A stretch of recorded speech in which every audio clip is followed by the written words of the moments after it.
started here. First, I'll take a roll of the commissioners present. Chuck Raymond. Aye. Rich Gullet. Here, I should say. Here. Mike Seeke. Here. Jim Chambers. Okay. And absent right now are Nick Venti, Stephanie Quinlan, and Bob Seacard. We might be getting two of them. I know Bob isn't coming in, so. And with that, it is 6:02 on March 12th. My name is Nick Kremp. I'm the conservation agent here in the city. Before I hand it over to our chair, I just want to ask everyone to silence any cell phones or devices you might have on you so we don't have interruptions. And with that, I will hand it off to our chair, Chuck Raymond. All right, Nick, thank you. One of the things we like to do is to start, before we start getting into the hearings and everything, is to open it up to anybody in the audience that has something they'd like to bring up to the commission that doesn't have anything to do with the item on the agenda. So kind of like impromptu. Come on in. So if nobody has anything they want to bring up, then we'll go ahead and proceed forward then. Thank you. All right, under new hearings, I'll go ahead and read the first into the record. Pursuant to Mass General Laws, Chapter 131, Section 40, the Massachusetts Wetlands Protection Act, the Leominster Conservation Commission will hold a public hearing on a notice of intent for a trail expansion in a wetland and wetland buffer zone. Address Prospect Street, map and parcel 411-49, and no DEP number yet. Is that still true? We did, that is the comments in the number. Oh, sorry, you said you just got it. I'm sorry, DEP number 199-1190. Yeah, just Sorry about that, thank you. Right, if you will. Just introduce yourself first, please. Sure. I'm Carolyn Cooney, a landscape architect from Carolyn Cooney and Associates, and this is Daryl Bird, who's also from our very small firm.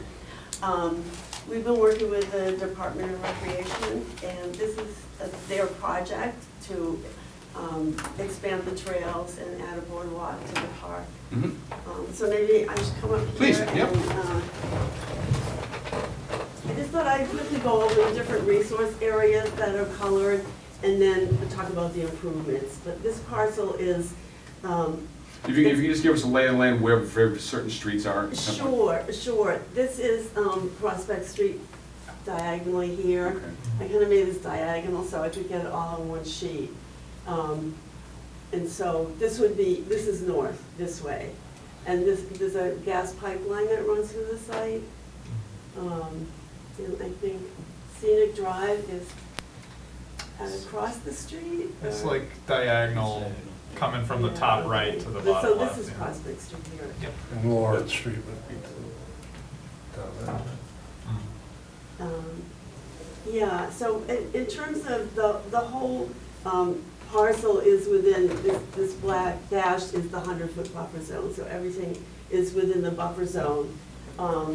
And then the purple is the wetland line here, the really large one that surrounds the existing pond, and then there's a small one here that goes along the existing trail. So the kind of the blue-green delineates, this is where there's water, and then the rest of this is marsh, except there's two intermittent streams. The beige indicates the banks of the streams, and they're very, very shallow. When you're out there, it's hard to see. This is a steep bank here, but the other ones are very hard to find the bank. So there are a lot of different resource areas there. And as far as the improvements, this is an area that's used for parking right now that's not paved at all. It's right off Prospect Street that you may recognize. And then this is an existing trail along this side of the pond, and this is kind of an existing foot trail. It's not paved with stone or anything like that.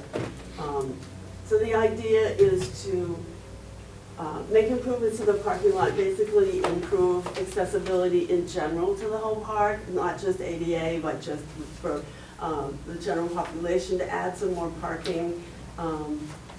This would, right now the parking lot is really just like this size here. It's about half the size we're showing. And this shows 12 spaces total. with two van spaces. That would be paved with 6 inches of gravel, so it would be excavated and it would be a gravel parking lot. The handicap spaces at the bottom here, this is obvious, this is very steep, this is about 7%, and so it's flatter at the bottom, and there would be handicap spaces there that connect to a 5% path that goes down here, and so all this is graded 5% or less to meet ADA requirements.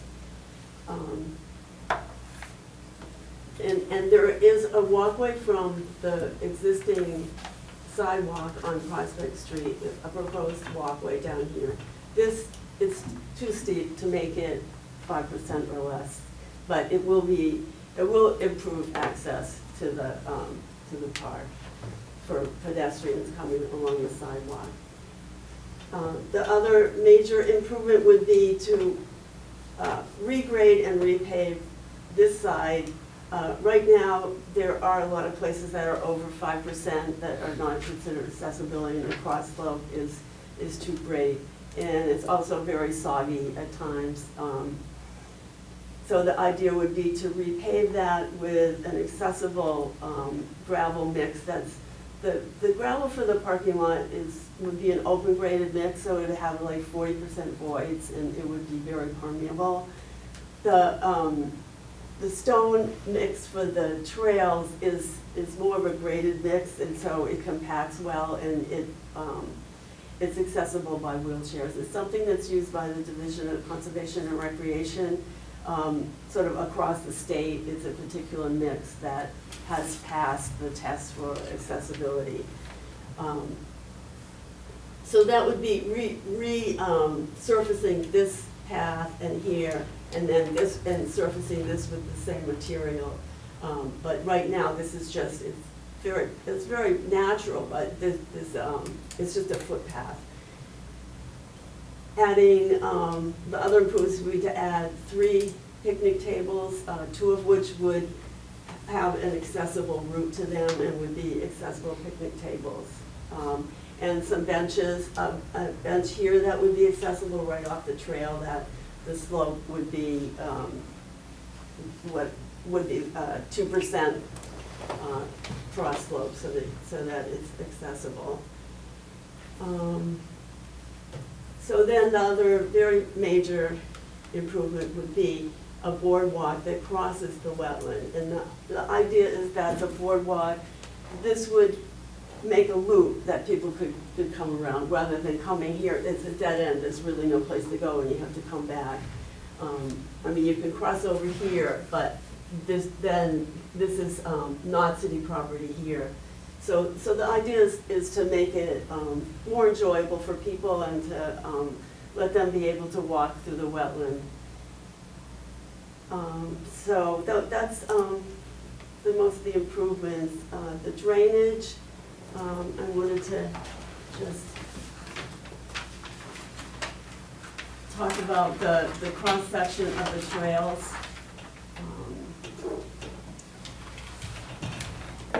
Yeah. Yeah, I'm not really sure the best way to do this, since I think it together.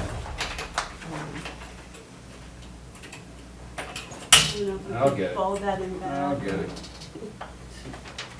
There we go. Can I rip this off, or? Yeah, you can rip it off, yeah. Yeah, actually, well, I meant to go further here. Oh, Yeah, sorry, I meant to go further. Oh, okay. Yeah, we just ripped these off. Got a lot of copies. we need better AV-aids here. There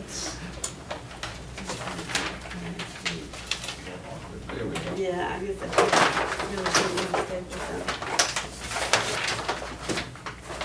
So the trails are in the buffer zone, they're not in the wetland, but this would be, there's just typical sections that they would on either side have a 6-inch diameter log to help retain where we have to be higher. And this is the trail surface aggregate that is accessible, and then underneath that, it's just a regular compacted aggregate to form a base. Where the drainage is really bad on the east side of the pond, we would have a crushed stone layer here that the water can seep through. And at certain points, we'll have what's called a panel drain, which is just like a flat pipe that, it's a little bit easier to use than a 4-inch diameter pipe because we need a lot of fall across the trail. These would go in places where there are already, I think there's 3 pipes already that are shown on the drawings. I don't know if you all got, if you all got these drawings, but there's 3 pipes shown along there.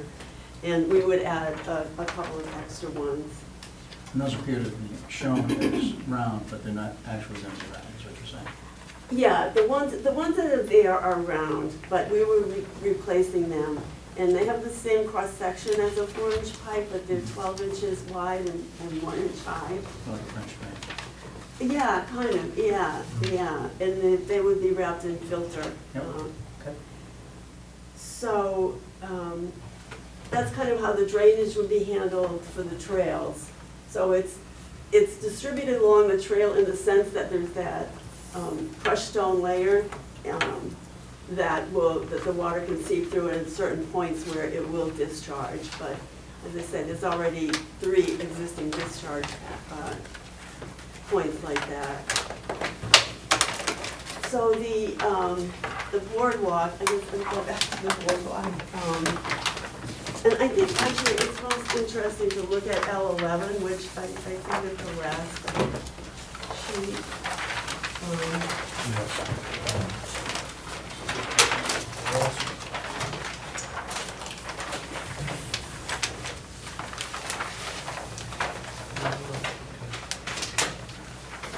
So you can see on the first plan where it goes in plan, but I think it's easier to understand in section.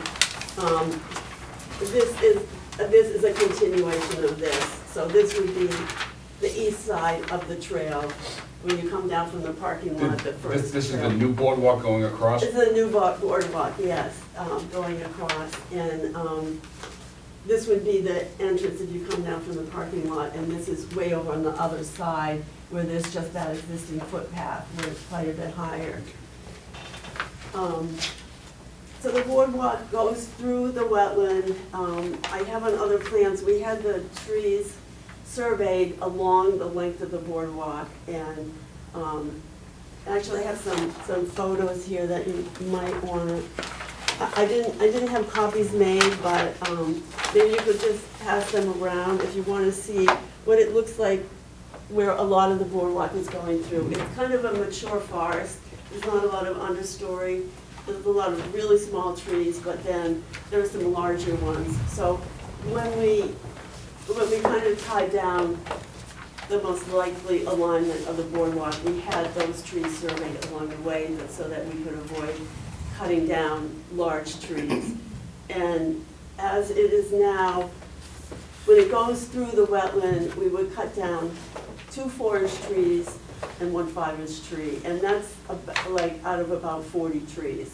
So there's a lot of trees there, and we were lucky that they're pretty widely spaced, that the alignment avoids most of them. And then we're taking down 2 larger trees, but that is in the buffer zone. So the boardwalk is about, I think it's about almost 300 feet long. And what we try to do is when you do a boardwalk, if it's over 30 inches in height, you need to have railings on either side. So we try to keep it low, and it is quite low. It's this dashed line here is the lower line is the 30-inch height line. So it most of the time stays below that. And there's one section where we need 2 ramps that would have rails, and they're like 8% ramps. So it kind of it's not easy to keep it 5% and under, or even to do it with ramps, but I think this achieves that. And it starts up on that west embankment that's pretty steep and comes down at a 5% slope and then is level. And there is, it's a wooden boardwalk. It's supported by 6-inch square posts and 5 feet on center. The decking is wood. It's the posts and the bottom sills will be pressure treated for, you know, the most pressure treatment for, you know, for wood that's heavy duty next to water. The decking probably won't be quite as strongly pressure treated. And I think I wrote in the NOI though, with that level of treatment, there have been studies done that it doesn't, at least in those studies, did not significantly alter any of the plants or fauna in the wetlands, so. Is that standard CCA treatment? What is the treatment? It's CCA, yes, Yeah. CCA-C, I think it's an NY, yeah. It's, yeah, it's CCA, right, That's the treatment for the wood. for the wood, yes. May I ask a question? Yeah. Well, she's got this drawing up. Okay, okay, sure. Are there piers for those posts? You have concrete sonotubes underneath? No, they go down, there's a detail, yeah, on, this is L8, and I think, yeah, L8 and 9 are the boardwalk details that you should have. And they go down 4 feet into the ground. They'll be augured with a motorized but handheld auger to go down 4 feet, and then it will be backfilled. And the whole structure, it's gonna be a pretty rigid structure because it's all held together with joist hangers and hurricane ties, and so it's sturdy. It's actually, the detail is one that the USDA Forest Service has published, and so we followed that. Yeah, it's all galvanized nails, Simpson hangers, Yes. it's all good stuff. Yeah. Is the decking, I'm sorry, can I ask a question? Yeah, go ahead. Is the decking pressure treated as well, or is that? Yes, it would be pressure treated. It's just not to the same. But not direct I contact? wish I remembered, yes, Not the direct contact. terminology, but right, yeah. It would be, yeah, Okay. definitely. And these say 3 feet, they're gonna be sunk, and that's not below the frost line. Does that create a problem? Does it say 3 feet? Yeah, it says 3 I think we feet. settled on 4 feet. Yeah, this says 4 feet. 4 feet. Here, Yeah, I but don't here's- think yeah. Well, it says 3 foot minimum. Yeah, Yeah, Yeah, I 'cause you guess wouldn't want I guess we finally, yeah, that should be revised. We finally settled on 4 feet.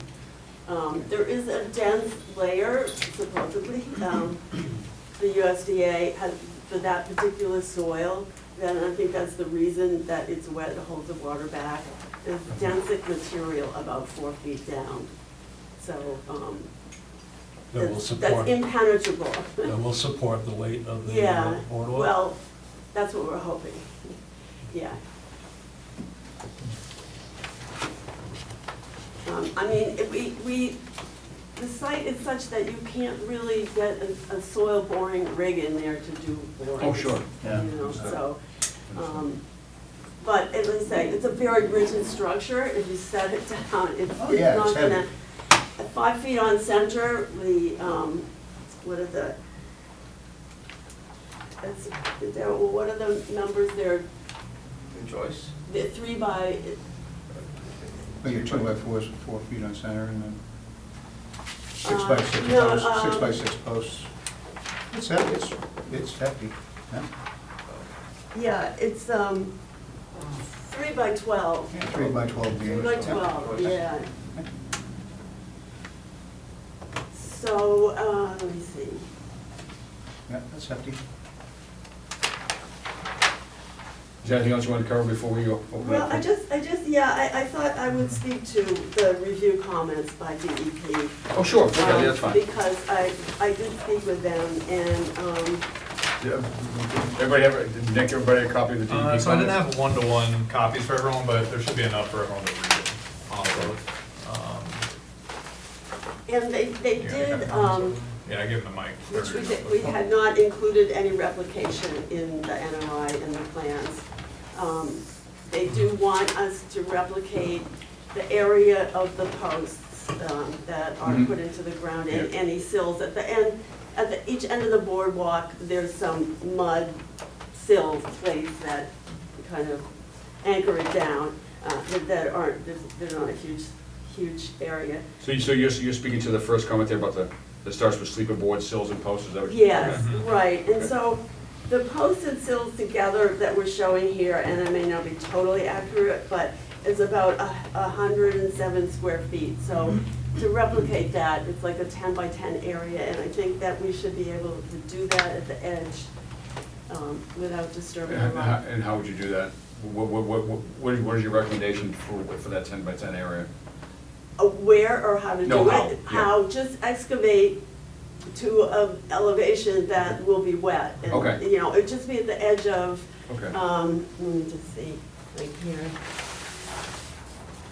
So I think, And- just generally speaking, if I can interject real quick, Please. just generally speaking, at this point with these comments, I think it's best for you guys to incorporate whatever we come That's a up good with idea. here in the comments, and then come back with a revised plan. Yeah. Just so Yeah. we're all aware, that's the plan That's- going forward, but we'll hammer that out and discuss exactly what that should include. Like, Sure, yeah. sure. That's a good idea, thank you. But, right, you know, that would be added, and I understand that with, as long as there's replication, one-to-one replication done, that there's not a need for the 401 water certification Yeah. that is Okay. mentioned there. Okay. Mhm. Okay. And I think the other comment, well, there's two other major comments. One was about a point source, that we should have calculations because we were showing a point source. And I think there was a So- little bit of misunderstanding, but in the parking lot that's gravel here, if you look on the L0 Yep. site plan, you can see, we included a gravel, it's labeled as a crushed stone drainage trench, which I guess was a mistake because it implied that it conveyed drainage from one end to the other, where in actuality, it was just I don't know, it's 18 inches deep, 18 inches wide, extra storage, because there will be, you know, water coming off the parking lot. Those soils are rated as highly permeable, but we thought, well, why not do that? Well, it turns out that they would rather have a vegetative strip along some of these areas. And I think that's easier to do than having calculations done on the parking lot and the watershed. Sure. So we would just delete that trench and add some planting here. As a berm or just level with Well, this actually, it wouldn't, no, I think it can't really be a berm. It's, where this erosion control is the edge of a, If we could put this back up so yeah, listeners sure, can I'm see this. sorry. You want to take that end? Yeah. Yeah, if you want to open that up, Mo. There we go. Yeah, berm probably wouldn't make sense. Okay, go ahead. Um, So she was referring I to mean- this crushed gravel trench right here. that's Yeah, I visible. mean, in actuality, there's a 6-inch precast curb that comes all the way around the parking lot, including the end here. So to my way of thinking, there's not a lot of water coming out of there Mhm. unless it overtops a 6-inch curb and it has all that gravel for storage. But I guess in case there was, this is a slope here, and there's very little flat land here, so I don't think we could do a berm, but we would plant That it. probably would make Chuck? sense. Yeah. Go. Maybe, is the trailhead parking, is that plowed in the winter? Is there gonna be snowbanks? Nick or Brucey might know. Current conditions, it's not always plowed, but I think under these conditions, it probably would be able to be. So We you're tried- gonna need, you're we tried gonna to need a get to spot it. to put the snow, to hold it. Well, I mean, I guess they could push it over here, over this bank, or they could push it here. There's actually, this is flattish. They might be able to push it onto Well, I the just, gas because pipeline. your earlier concern about possible runoff, a snowbank is definitely gonna provide runoff. Yeah, that's, yeah. Mm. Yeah, you might want, we don't have to go into too much detail, but when you come back, you might want to incorporate discussion of how you're gonna deal with the Sure. plowed snow from the. Sure. So, and if I could just make one quick comment, just to kind of orient everyone here. So the comment in DEP that she's referring to, that is, they're asking for the applicant to provide calculations demonstrating compliance with stormwater standard number 1, which is no new stormwater conveyances may discharge untreated stormwater directly or cause erosion into wetlands. So they recommend, or they ask if stormwater treatment BMPs, including LID treatment techniques, have been considered. Possible examples include vegetated filter strips, infiltration trenches, or rain gardens. So something like that, and then incorporating Jim's comment about snow storage, I think. Yeah, definitely, when we come back with the redesign, that would be a big Yeah, point to and pay other attention place to. you could store snow if it's not, you know, if the whole, well, I guess you don't want to store it on the, this is flat here, but, yeah, we'll think about where Yeah, it could be stored, yeah. yeah. And then I think the last comment to address was the erosion controls. Mhm. And I must say, this was kind of a graphical error on our part, that when we showed it inside of the wetland line, and it was not intended that the contractor put it there, and we need to correct that. But the other concern by DEP was this erosion control that goes along the downside of the boardwalk. And I think their concern was that we didn't have notes on the drawing to have it removed, but also that it would be somewhat impractical because it's so wet that you can't really peg it into the ground adequately. And their other concern was the whole process of building, and why would we, almost like why would we need an erosion control there? Because what we talked about specifying, which we really hadn't yet, was that it be built, I guess it's called top down, or there's some phrase, but basically you start building it from one end, and any machinery and any stockpiling is on what you've built, and it's only a pedestrian allowed to, you know, they really need to get in to walk next to the boardwalk to build it, but it would only be people and no machinery. So that's what we will include in a description in the NOI or on drawing notes or whatever. The only machinery actually being the auger Right. drill. Right, Yeah. right, well, yeah, I guess we have to make it clear, I mean, Yeah. that's hand machinery, Right, but yeah, right. no wheeled machinery, Right, yeah. Understood. Right, Okay. so, I think that was all their comments. Mhm. It appears to be, yeah. I felt like we could address it. I guess there was some question about the shading by the boardwalk, whether that's a permanent or temporary impact. It is very low to the ground, and there's a reason,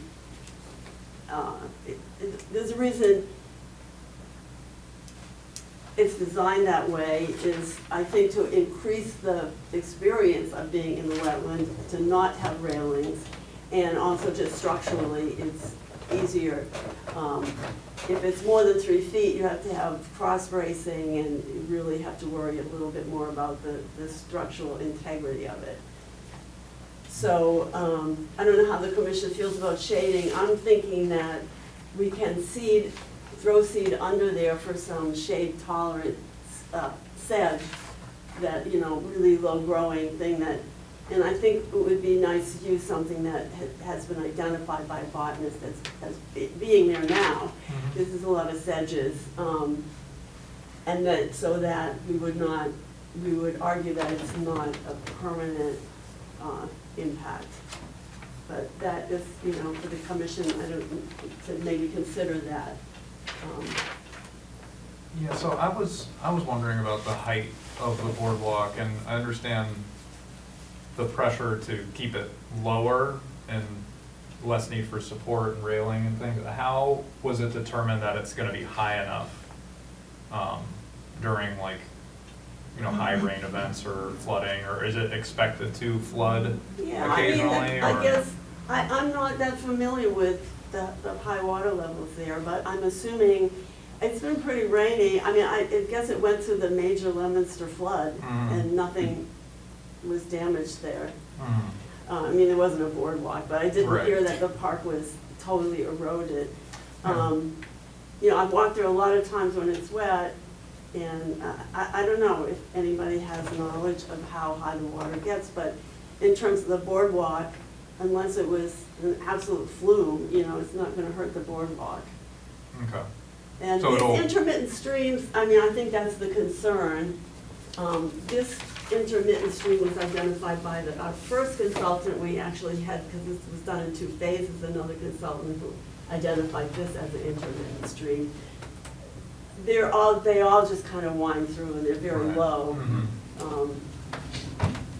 Yeah, there's no rush of water coming through there that I'm Yeah. worried about. I'm just wondering about just it sitting Level. in the water and how, Well, I think like we went to a lot of the boardwalks around here, like the Doyle Conservation Area, and also there's a wildlife, where is it? I don't know, I should remember, yeah. I mean, they're all very low, they're all very nice. Okay. I mean, a lot of the boardwalk building is just on, you know, 12 by 12 sills, and it's very nice and simple.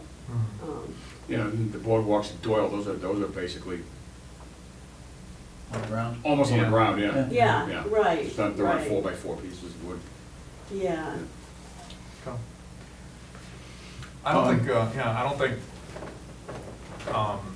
we would consider under the boardwalk to be unaltered, permanently altered area, except for the area of the posts itself. Okay. So if anyone is disagreement about that, No.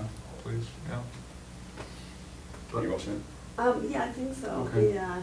Yeah, no, my 2 concerns / questions. First of all, I hope you can understand our situation where this is entirely within the 100-foot buffer. You know, we want to try to make sure that even though it's for the recreation department and there's a public good here, we still want to try to be consistent, because we've had some people here try to get a permit for a project that was almost for a house, almost entirely within a 100-foot buffer, and we held their feet to the fire. So we I hope you understand our desire to be fair across, so. Yeah, well, of course, I mean, we want to, you know, comply with whatever. No, I understand, and Right thing. we're looking forward to seeing how are you gonna incorporate DEP's comments into this? Yeah. My question, honestly, mostly has to do with the pressure treat. That's why I was asking about the CCA treatment of the wood. Are there any alternatives besides sticking CCA treated wood into the ground in a wetland resource area? I don't think so. Okay. And what study, you mentioned some studies that mentioned Yeah, I think. minimal, if any, impact? I brought a copy of the NOI. If any of those that aren't aware, CCA was it copper chromated arsenic? No, It's- it's not, it doesn't have arsenic. No? Yeah, No arsenic anymore. Yeah. No arsenic anymore? No, it's Okay. not allowed anymore. All right. Yeah, I mean, it's the kind that's approved for playgrounds, but, it's just when I say that it's heavy duty, there's more, the different grades of preserve, of treatment just have to do with how much is actually in the wood. Yeah. If- But it's the just- same treatment. If Yeah. you, when you come back then, if you can do a little bit of research on any studies, Sure. any studies that have looked at that type of pressure treated wood literally in a wetland. Yeah, That- yeah, I that- do. that- I mean, that'd be helpful. I did reference them in the NOI, but I will be more conversant about them. I appreciate that, Yeah, okay, good, yeah. thank you. That's all I had, and Rich, anybody else have any questions, I just concerns? had a comment on what you mentioned about a precedent, and that the one that we had looked at where the development was entirely within the wetland boundary, Yeah. actually was within the buffer area, Within that the was buffer, right. turning it into impervious surface, and was a Good matter of. point. Good It's a point. matter of flow Yeah. and drainage, this is not a matter of Good point. drainage Okay, in fair this enough. case. And So homes I have think of those different septics cases. and wells and Yep. all of that other. Yep. Yeah, well, the Okay. other thing about the deck boards, they're gonna be a half-inch space in Oh, between the no, deck right, boards. yep.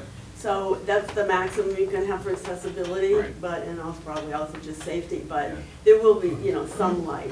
Okay, Some light, sure. yeah. And the DEP did make notice of the middle, I can never say that right, helical? Helical. Helical, but that requires a machine, so more damage with machine going in there to screw those in than there is Right. for a Yep. handheld. Well, that's why I wondered how it's gonna be installed. I assume that the space below, like, we're not concerned about animals being able to go from one end to the other, right? Like, Well, it depends on the size of the animal, but, I mean, I think there's a lot of animals, squirrels could go under it, right, and a lot of animals could go over it, but, I mean, I think if there's fish or little things in the water, definitely they can go under it. yeah. I mean, it varies from, well, there is a shallow section, up here where I say we're gonna do a reduced depth of structure, of structure here, because we're almost on the ground. And that is not a really wet part of the wetland. And the reason we're almost on the ground is because we're coming up as steeply as we can with these ramps at 8.33%. But it varies, I mean, there's quite a bit of space, it varies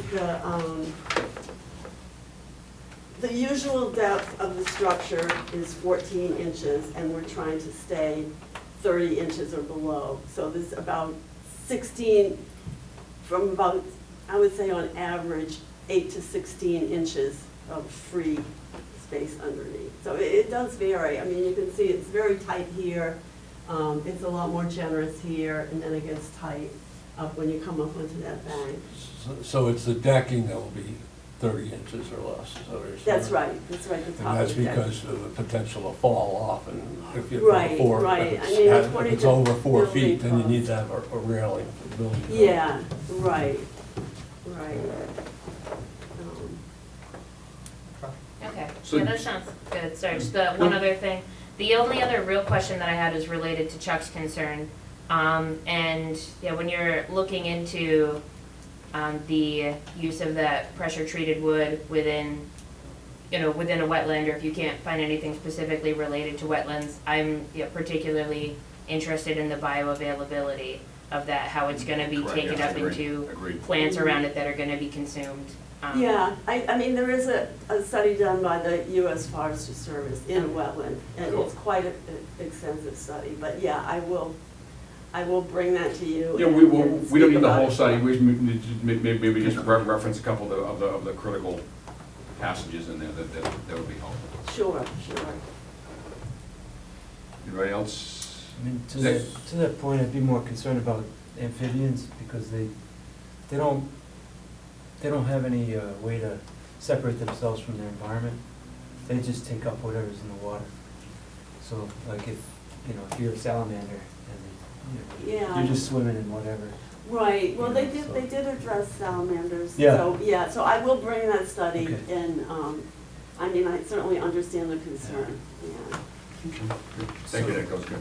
So just in closing, if there's no other comments, you'll come back with a redesign incorporating the changes for stormwater coming off the parking lot and also snow storage.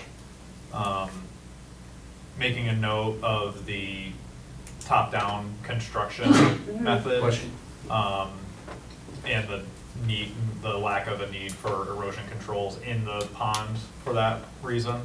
And then just adjusting the area of the erosion control barrier on the Right. map, just pulling it back from the wetland boundary in a more realistic area. And then that's all I got. Yeah, Unless I'm yeah, missing thanks, something. Nick, It sounds yeah. better. Do we wanna see where they plan to, restore? Yeah, in Oh, the yeah. very Oh, good, right, good. in the right. restoration area, Yep. about 107 feet or whatever the exact Yeah. one is. Yeah, Yes. We yeah. can pass these back. Oh, definitely take a look at those. But yeah. So you're comfortable with what we need from you next time? Yes, I Okay. am, thank you. Okay, all righty. Yeah. All right, so if no more questions, I'll close this portion of the hearing. Is there anybody in the public that has any, in the audience has any comments or questions about the project? Nobody? Okay, good. Sir, Just a please. quick question. Introduce yourself first, please. I'm sorry. Introduce yourself first, please. Bob Tossi, Okay. Scenic Drive. Is this technically an expansion, or is this just an improvement of the current park that's there now? I mean, I know we're building a boardwalk, but are we making any more trails, or is it just? Well, this side isn't really a trail, so this is an expansion of the trails. Right now, it's just, I mean, you can see, it's just a flat, it's Sure. covered with leaves. You Trodden can see area. there's probably people walk there, and it's just naturally a walkable place Right. because it's very flat. So, but this would be with the trail surface aggregate, so, and the picnic tables, they're all new. So I would say it's an expansion though, because there already is a trail there. Sure, okay, very good. All set? Yep. Okay. Ma'am, please introduce yourself first, please. No, you? Yes? Yes. Hi, Deb Fratarelli, Scenic Drive, yeah. Sorry, I'm not familiar with the map, and I know that when you first introduced it, you said Scenic Drive was over there somewhere, and I know where Prospect Street is, but I'm wondering, where's Scenic Drive on that map? I'm sorry. I don't think it's on. It's off the map. Yeah. She's coming down this way, right? It's kind of- If I can No, please, point it yep. out here. So, this is Prospect Street Yep, running here, and it would run roughly this way, and then Scenic Drive would be coming off of it somewhere in this area, coming down this way. Is that where there's Those another existing entrance trails there are right to the behind park us, On so. Scenic Drive? There is an entrance, yeah, off of Scenic somewhere further off the map here, but I'm sorry, what- You repeat that? I'm sorry. Repeat what you just said? We had, I couldn't, if you could repeat yourself, what you just said. The existing trails that are there now are in my backyard, behind my pool yard, down a ravine Yep. and up on the other side. So I'm pretty close to the existing trails right. Yes. So now- You live, like, there are houses along, it's very steep here, and then there are houses along there. Yeah, so Probably where. My house faces that way, yeah. for So I anyone, was just trying to get a random, like, another way of putting it that might be a little more clear, if you've walked on the trail here, when you're walking this way, looking off to the left, you're looking uphill at the back of the houses along Scenic Drive. So Scenic Drive runs roughly parallel with this trail she does, off here somewhere. she does. Yeah. And I can see the trails from my house Yeah, in the so, winter. so just to clear that Yeah. up. Okay. did you have anything else? You No, all I'm set? just Okay. trying to, I couldn't. Okay, good, thank you. And I'm sorry, if I could get your, what was your name? Deb Fratarelli, Fratarelli. 87 Scenic. Okay, Thank thank you. you. Thank you. Anybody else, comments, questions? All right. Oh, I needed a motion before. the So close. motion to close the public hearing. Right, because I'll then entertain a motion to close the public portion of the hearing. So moved. Thank you, Richard, second. Thank you. Okay. Jim, second. Here. I will take the commission's vote by roll. Jim Chambers, Aye. Stephanie Quinlan, Aye. Nick Venti, Aye. Mike Seeke, Aye. Richard Gulick, Aye. and Chuck Raymond. Aye. Okay, so public portion is closed. Thank you. So we then, when would be good, would our next hearing in 2 weeks be work for you to come back? I think so, yes, I think so, yes, I think All right. that would be good. All right, the 26th. 26th, yeah. So I will then entertain a motion to continue this hearing until our meeting on January, March 26th. Hi again. I'll make that motion. Thank you, Jim. Is there a second? Oops. I'll second it. Thank you, Mike. Sorry, my leg went numb. Oh, Okay. All right. Okay, I will take the commission's vote by roll. Jim Chambers, Aye. Steph Quinlan, Aye. Nick Venti, Aye. Mike Seeke, Aye. Richard Gulick, Aye. and Chuck Raymond. aye. Would you like to put those down on this table to flatten them Oh, out that's, again? thank you, yeah, maybe I should roll them up. I mean, yeah. Thank you. All right. Good. All right, moving on then, I'll go ahead and read the next one into the record. Pursuant to Mass General Law, Chapter 131, Section 40, the Massachusetts Wetlands Protection Act, the Leominster Conservation Commission held a public hearing on a request for a determination of applicability, or an RDA, for the construction of an access ramp in the riverfront area of the North Nashua River. Address 27 Nashua Street, map and parcel 464-3. RDA, so no, It's RDA, right. no number. Right. Sir, it's you. All right, for the record, Chris Anderson with Hannigan Engineering, here to have Greenleaf Construction for a request for determination of applicability for the installation of a ADA access ramp to an existing structure. Just to get ourselves orientated here, we have Nashua Street, that runs along the top of the page, with the MBTA parking garage opposite the property. We have the Nashua River that flows along the westerly portion of the property limits. Needless to say, there is a significant elevation relief from the river to the actual site itself, with the river being the well-defined line of the slope, if you will. Currently, there's an existing structure there with a paved parking area, with the area of development being along the northerly side of the building. This entire area is currently paved as it stands right now. It's the intent to construct an ADA access ramp to provide access to the actual internal portion of the building. The finished floor slab is higher than the existing grade around it, so by default, we need to provide ADA access into this building. So it's the intent to provide 2 ADA handicap spots, which will lead into an ADA accessible ramp into the actual building with an additional staircase system as well to get into that doorway as part of it. In order to construct this, we will have to regrade the parking lot and restripe and repave and stuff like that. So the hatched area that's gray right now would be the final pavement area of the site. It is slightly smaller in areas than what is originally there now, but it is a little bit bigger in some other areas. But at the end of the day, we're doing about a net decrease of about 720 square feet of pavement on the site by doing this. There would be landscaped areas immediately along the edge of the parking, between the parking and the building on the sidewalk, to help offset that, or to supplement that decrease in impervious as well.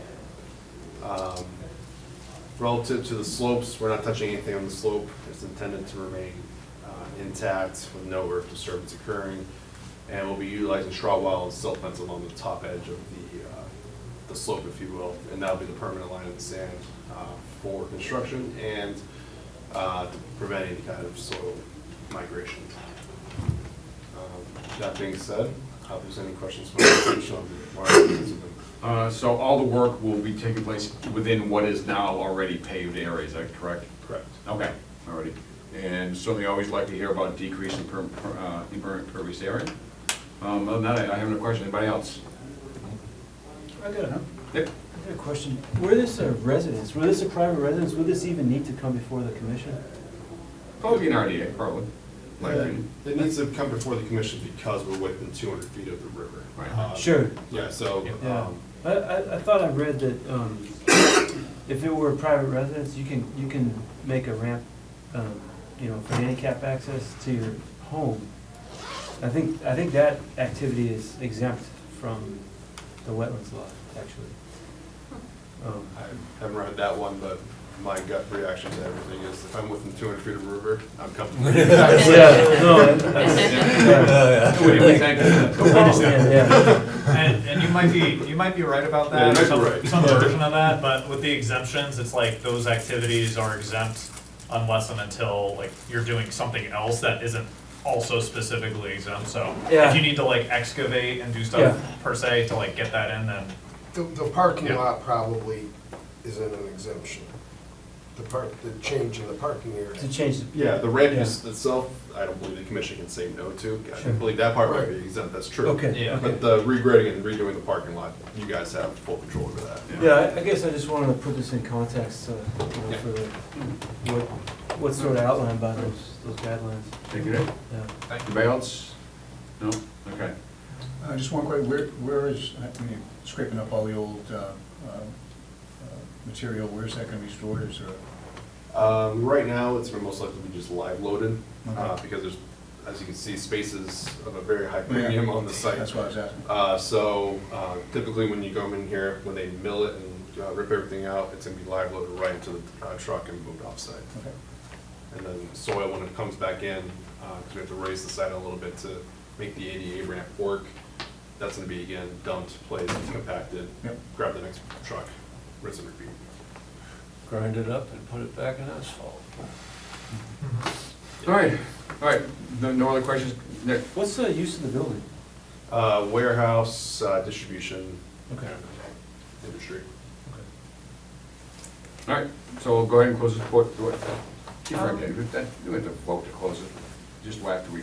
No, yeah, Go to the audience. for the hearing, yeah, for hearings, we'll close the public portion of the hearing and then move to make it to some sort of decision. Right, but I can go to them before I Please. close it Yeah, after we yes. go to the, okay, all right, so I'm gonna make sure. Yeah. So with that, is there any questions or comments from the public about this project? Nothing? Okay, good. So I'll then entertain a motion to close this portion, the public portion of the hearing. So moved. Richard? Thank you. Second? I'll second. Thank you, Michael. And I will take the commission's vote by roll call. Jim Chambers. Aye. Steph Quinlan. Aye. Nick Venti. Aye. Mike Siki. Aye. Richard Gulick. Aye. And Chuck Raymond. Aye. Okay, so it's 6-0. Right. And, Yep, so in terms of the RDA, what is the recommendation from the agent? so yeah, given the decrease in impervious surface and, you know, the existing nature of the site right now, I'd say that we should vote to issue a -3 determination, or -2 determination, excuse me, that, the area in question is within our jurisdiction, but the activity proposed will not alter the resource area. All right, good. Based on the agent's recommendation, then, I will entertain a motion to issue a -2 determination for the RDA for this project. -3. It was He said 3 first. misspoke, -3 is the one where you add conditions, unless someone had any added conditions to this, but I think it's. I just thought you heard something. No, yeah. So Negative -2 determination. Yes. I'll make So that made. motion. Thank you, Michael. Is there a second? Second. Seven, thank you. I will take the commission's vote by roll call. Jim Chambers. Aye.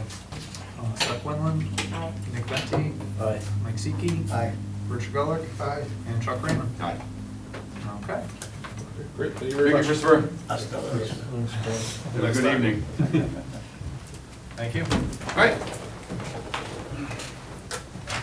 Have a good one. Thanks, guys. All right, moving on. So we did have, Oh, yeah. this yeah. hearing, Yeah, sorry. under continued hearings for the 198 Hamilton Street, but we don't have any new information. We're just kind of waiting on a file number, so we don't even need to. Yeah, as you open it. recall, they were in 2 weeks ago for the presentation, so. Yeah, so we don't even need to open Right, it. yep, well, no, I wasn't going to. Okay. Actually, I'd already crossed out, I was about to move right past it, so. Okay, perfect. Thank you for reining me in. All right. Moving on to the regular meeting and enforcement. First one, the only one under enforcement, Elm Street, map and parcel 519-12A, unpermitted tree clearing. All right, so I think we have Stephen Harper to Yeah. talk on the proposal. Yeah, please. Would you, Nick, for the record, state what the issue is first, please? Yeah, so I can- Since it's an enforcement hearing. I'll give a brief rundown of my experience with the history of this site, and then Steve, you can correct anything that I say or, you know, add anything that I might have missed. So, on February 22nd, Michael Siki had called me. He was driving by and he told me that he had seen some tree clearing in a site that he knew was at least in the buffer zone along the corner of Elm and Hill Street. So I went down there, I found some contractors on site actively pushing soil around. I think they were starting to unload gravel into a trench that they had dug. Some stumping. Yeah, there's some stumping that was done, kind of all up in a pile in the site, and many of the trees cleared. So I met Steve on site. He wasn't actually doing any work at the time, but he had been discussing doing work later on the site, like on a later date. But he was just driving by, taking you know, surveying the site, bringing it in, and then. So I had talked with the contractor on site. It was from RNS Excavating, I believe. I met with Jeff Richard of RNS and told him that we need to cease and desist because there wasn't any permit for the work. I made contact with Mary Foley, who was the property owner. over the phone at the time. We've spoken several times over the phone since then. I've met her on site since then.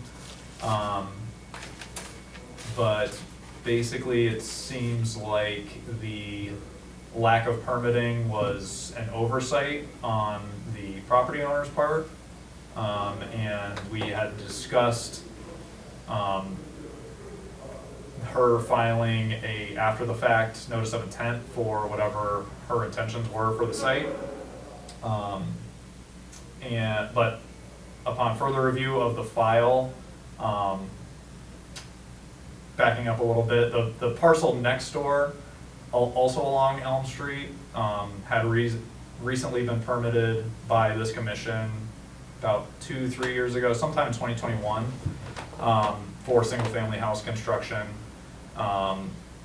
So we had the site plans for that with wetland delineation that also included the delineation for this current site in question where the unpermitted clearing had taken place. So I reviewed that and I found that there was a finger of wetlands stretching up through the area that had been cleared. So there was actual resource area alterations, not just buffer zone. And I do have a map of that site I can pull out really quick. Nick, it's the Yes. same owners from the Yes. previous case and it's the current case, correct? And Mary Foley was the property owner.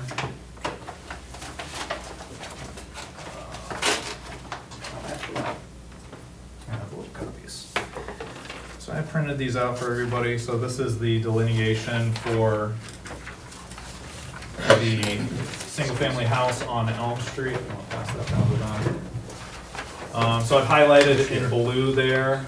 That's the area of wetlands and the parcel that it is in. So the bottom half or so of that area, if I can borrow that Yeah, for please. the Yep. camera, I can just throw this up here.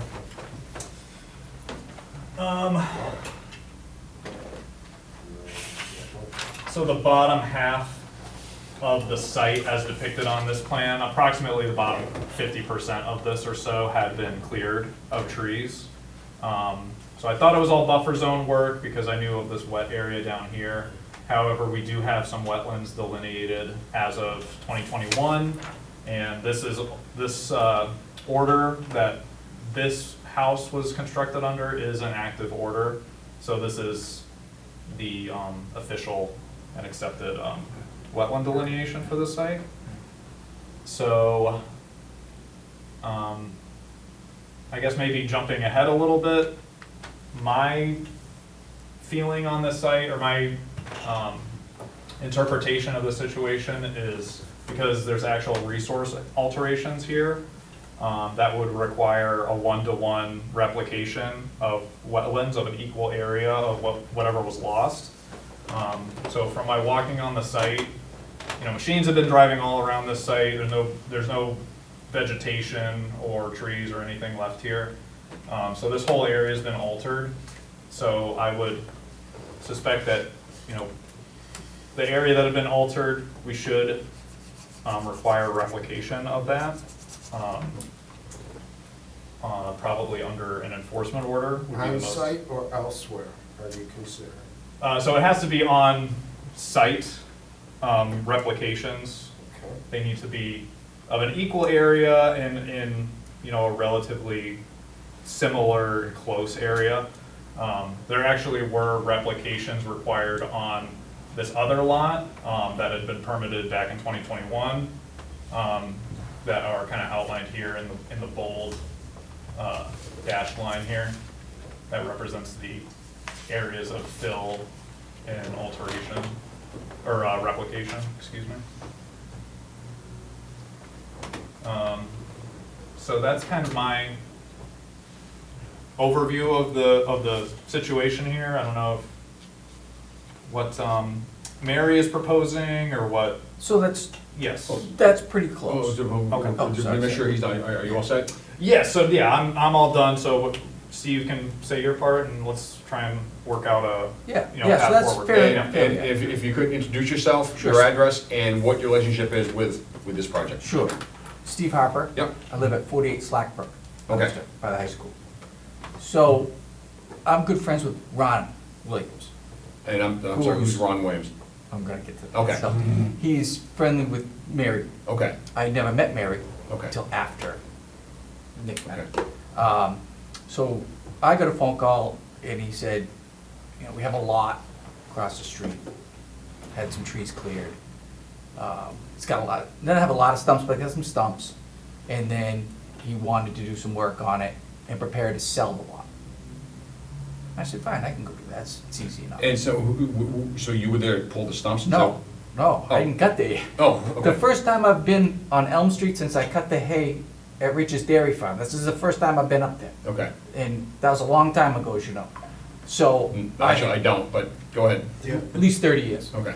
So, I got there, and like he said, RNS was there, and he pulled 3 stumps. And there's a cistern in the ground. So, can I? please? Go ahead. So Nick and I walked around, and then I walked around with Matt Merrill Yep. after. And so, this is Hill Street, this is Elm. Okay, and so right here, there's a cistern, that's like an old well dried out. And so, that was bleeding water out, apparently. This property, and I don't know the number, it's a white house, and there's a gray house adjacent to it. And they're diverting their water to this cistern area. And then eventually it must have flowed. By the time I got there was no trees, and there was no water, except for in the cistern area. And then where RNS had made a ditch, pretty much along the lot line, I would assume. Yes. Not surveyed, so I wouldn't know, but Yeah, that is, if I could just interject, that is another thing I forgot to mention. There was a trench dug, as he said, along the southern, or the bottom basically property it's from line the there. cistern Yeah. along the lot line. It ends Mhm. before the wetland, not much before, but I would say 5 or 8 feet before. Somewhere around there. Somewhere yeah. around there.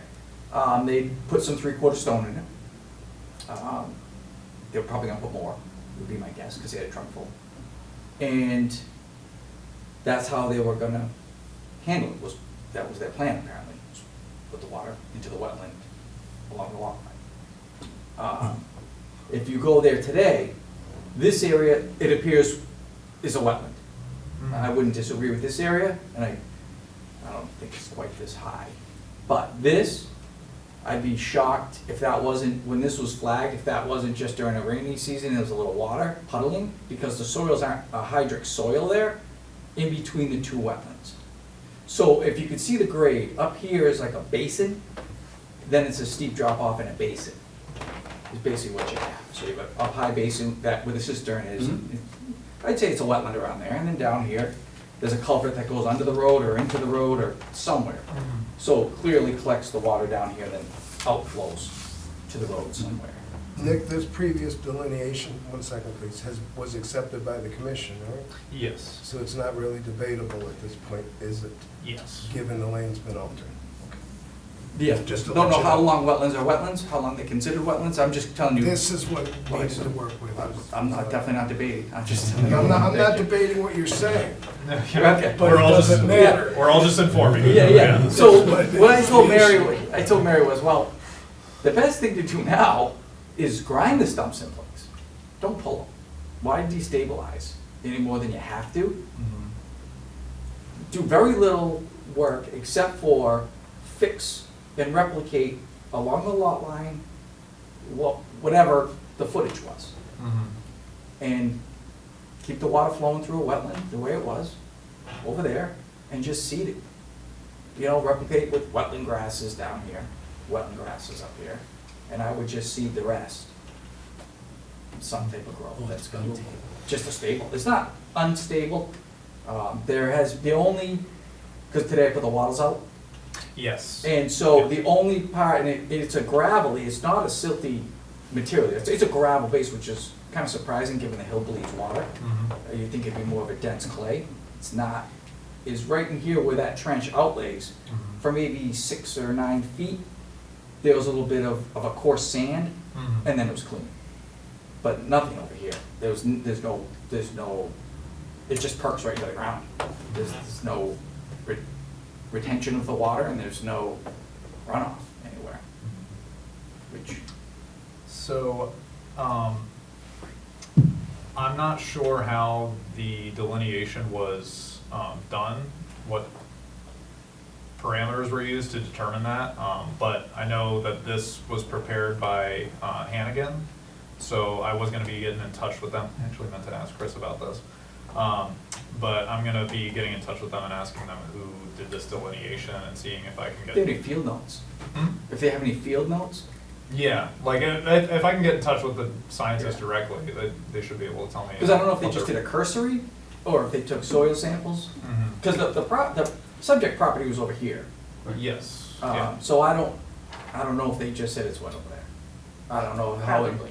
how in depth they Yeah. went. They take, yeah, they'll go You know. flag by flag and kind of, that's probably why, they probably just followed the line and then it took them up that way. Yeah. It's not just soils, obviously, you have waterlogging plants there as well. Well, like when Nick and I were now- there. And now even we in- have no idea what was there. No, well, you do down here, the clearing's probably right here. This was a clearing. No, I understand, no, I understand. No, and so, like, when Nick and I were there, sure, down in here, you'd see some wetland plants. But when you got a little, I'm gonna say 20 feet Mhm. from that area, you wouldn't see anything that was, you would call, hey, oh my God, what? Well, everything was scraped off. No, before, in between the scrape off. Oh. And, yeah, obviously, we're just, What- not scraped off. They What didn't is that? disturb the That's ground what's wet. where it was clear. There was no ground disturbance here. The ground disturbance went from here along here. So this is, the trees are gone, Mhm. and that's it. There was no grubbing, the only stumps that were moved was presumably when he was going down the lot So line. where did you say that it was scrubbed off? Because Here. it was all the way down to Here. Mary's, right down to here. No, it was not. And it still isn't. You could walk it today. It is not. It is right here, and it is right here. This is not. Is not what? Has not been touched other than the tree clearing. So And machines whomever, I have no driving idea. Yeah, yeah, no, the machine's driving around on it. Yeah. Doesn't appear, you could walk around, it doesn't Yeah, appear. but come on, the trees were taken down and roots were pulled. There has to be some disturbance right there. No, roots were not pulled up in here. And I I'm don't- not saying, no, I- I'm saying stumps were pulled, when I was there were 2 or 3 stumps on top of a pile. So you Over can't here. tell me that that area wasn't disturbed by the equipment driving through. Over here. Over No, that whole area's been driven on by tree clearing equipment. I totally agree, a portion, maybe this is semantics, Okay, but I a think that's portion all. of the area has, is exactly as you said. What I'm saying is not 100%. no. Anyway, I disagree, but. That's- Okay, 90 proceed something forward, percent, yeah. but I don't think you're Could be. getting far with that, sir. Yeah. I'm not trying Because to, the place was clearly just totally cleared. it was and a totally big- clear. And a big, except for the Sorry. lowest part, I just saw the picture. a big trench done to divert the water from the wetland that was designated as a wetland to this owner. That's not good. Well, No, that's not too stern, but I'm just here to that's tell not you what we're gonna do in the future. Let's get on with the I was future. not here for any of that. Okay. good. Yeah. Anybody else not see this site? All, I can, I've been there. can take a look. Oh, yeah, please, yeah. and so all I'm saying Mhm. is when we have Tom and Christopher make up the plan, Mhm. is replicates through here, square foot for square foot. That's what I Well, said to Nick that day. I was like, well, Okay. I mean, it's already dug. Mhm. It's already, if the resource has already been altered, then rather than dig again on the other side, why not just do it right there? And Tommy Christopher is by the book. I do know that. Tommy does all our work. I mean, I've used And Tommy for I'm 25 pleading, I'm years. pleading ignorance as a new resident. Who is Tommy Christopher and what does he do? Oh, he's the area's guru in wetlands expertise. He works on federal projects. He He was the chair of decommissioned Lancaster- dams. Lancaster He was the Conservation first one to Committee. get a dam taken down for environmental reasons. Okay. Okay. He's been around a while. Okay. Oh, yeah, he's pretty solid. Okay. So he's the one that is in discussion with, about doing a replication Yeah. plan for this? Yeah, Okay. so I had Matt, originally Tommy, he's older now and he can't come here at night Yep, because he can't drive. okay. Mm. So he had me send Matt Merrow out. And that was, I got the call that day and he said, geez, there was something up here. We all thought it was down there that day. I had no idea. I've been there 30 years, I had no idea. So Matt said, there's something here, we're gonna have to do restoration plans. Well, that's gonna be Tommy. So then I contacted Tommy, so yeah, Okay. I didn't do it, so. All right. Yeah. I don't think anything sinister went on. I think, even though it's a common owner, they were estranged. It was whomever she was with had this, so I The don't. owner is the entity, not the individual in these cases. Right. We can't let one off the, that Oh, no, doesn't make I'm one just- not responsible because they're no longer married or something. They're gonna be responsible, doesn't matter. It doesn't matter, so. So I think if there's no other points of discussion here, I think the best plan moving forward would be to request Mary to commission someone to develop a wetland replication plan, a restoration plan for the site, determine exactly how much area was altered and therefore how much area needs to be replicated, and then bring that back. Do you think that might be available? Well, I don't know how much you would know directly about this, but. That's gonna be Tommy's schedule. Yeah, so. I would say 4 weeks, because I don't think he's gonna make 2 weeks from now. Yeah, no, that seems a little I- short. So yeah. let's say by the first meeting in April, that would be. Can you address Before you do that, can I ask one more question? Yeah. There seems to be a discussion about what's wetlands and what is not wetlands, but if this was going to be developed into a house lot, using this current map, which we have to, they would have to cross the wetlands to get to the house lot. I don't know what their plans are for the lot. So At this wouldn't point, that have to I be think they've changed. taken into consideration too, along with the replication? A crossing, you're saying? Well, you've got to cross the wetlands, according to this map, to get into any part of a meaningful piece of that land to They've put a house. eliminated that and would be replacing it, I believe, down below, Yeah. Okay. This part, okay. if that's allowed. And I'll just toss it out, I'm sorry, Michael, you're saying? I'm done. Okay. Thank you. I'll just toss it out there, one thing for any replication plan, myself personally, I wanna see that whatever gravel is in that trench pulled, and that trench filled back in with an appropriate soil. I would assume whatever, yeah, I'll tell the engineer that, that's Yeah. whatever he comes up Yeah, with. right. I'm gonna ask about what we're gonna do about that. I'm sorry? I was gonna ask what we're gonna Yeah, do, because yeah, that yeah. was That was put obviously- in there to drain the Its area. purpose is to drain the Yeah, area. and you And saw if the, we you don't saw the want- coiled drainage pipe up there that was ready to be pulled. Yeah, right if in. we don't want that Wasn't the done. cistern pulled? Wasn't No, that out of the ground system's too? there. It's there, Wasn't there one there? What, didn't we see one sitting up on top of the ground? it's still there. I There was thought- some piping or something, I don't remember seeing a cistern. Okay. No, it's in the ground, it's definitely been there for 150 years or more. Okay. Jim? Nick, is there any mitigation efforts that should be done right now to, They have gotten, some straw wattle up, out there, so that's blocking, any further sedimentation that's running off of that trench and just the area in general. Into the wetland. Yeah. The lower wetland. Yeah, So, it's right here. I don't know if the commission would prefer to see that trench filled in more immediately while we're waiting for a more comprehensive plan for the site. Considering that it's springtime, I Yeah. think that would be Yeah, Yeah. prudent. So. I think that's absolutely appropriate.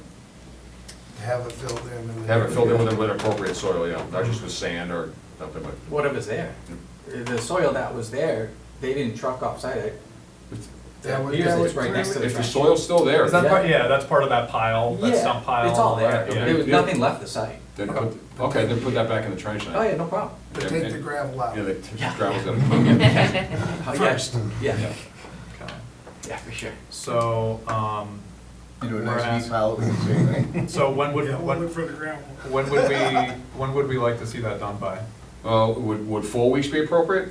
Yes. Yeah. First we one in can- April? Yeah, that's fine. Yeah, Okay. yeah. Unless we get inundated between now and then. but- Then just let us know. Yeah. And this will be a point of discussion for a later item, but I'm not totally sure when that first meeting in April will be. I know That's when right, the second that's right. week will be, but that might change and add that as a later item. But I will let Mary and Ron know when that exact date will be, but early April, if they can get that done by. Yeah, so, for my benefit, Uh-huh. been a townie my whole life. Mhm. So, I'm curious, so how can the White House and 360, which, I don't know if it's common owner, the grid, you must know, your neighbors know. So they got their excavators in there, they cleared a bunch of trees, and they're in a mud hole, and all that water is coming down here now. So, I mean, Those they're houses able were to built do when in work and the 50s? discharge their water, How old are those houses? 50s, 60s? but they're doing work today. I'm sorry? They're doing the work today. What? There's an excavator out There there. you go, yeah, they've Oh, been doing oh, it oh. right along for the last So- month, Oh, yeah. So I still need to get in touch with them. I have made contact with, Tony, the neighbor in the new house in that other lot there. Well, he's fine. No, I know, but Is Mary that where made the it. excavator is? No, It's not- No, it's on no, the no, White this is House, a- and then the next one, 360. I'm right? sorry to confuse, so I'm sorry for Yeah. the confusion. Mary, while we were on site, had asked me to make contact with Tony because he still has some silt fencing up from that construction. The site hasn't been totally stabilized, so I had called him and asked him to, replace those. I'm still working on making contact with I think it's 592, whatever that house is at the bottom portion that you're talking about. The White House With- there? Yeah, the White House with the It's not excavator. just the White House, there's a gray house next to it, Mhm. and so, I don't know if it's common owner, because the same machine's been in both yards. Well, I will be making contact with them because there is definitely. It's before Peter Dandini's house, so the house is lower from Peter. It's the house immediately abutting that lot, right? That and the next one. Yes, yeah, that's what, yeah. That's why I don't know if they're common owners. So I have been told about the immediate abutter there, Okay. but I'll look into that other house as well, but I'm working on making contact with that owner and, seeing if I can do a site visit to. Yeah, I because, mean, yeah. just because their water is exasperating. So, yeah, That's so all. whatever they're doing, it may or may not, be allowed. I need to investigate and see exactly what they're doing and where It's they're independent of working. this, I understand. That's all I'm But, saying, yeah, I that's mean, it. If we're gonna enforce consistently.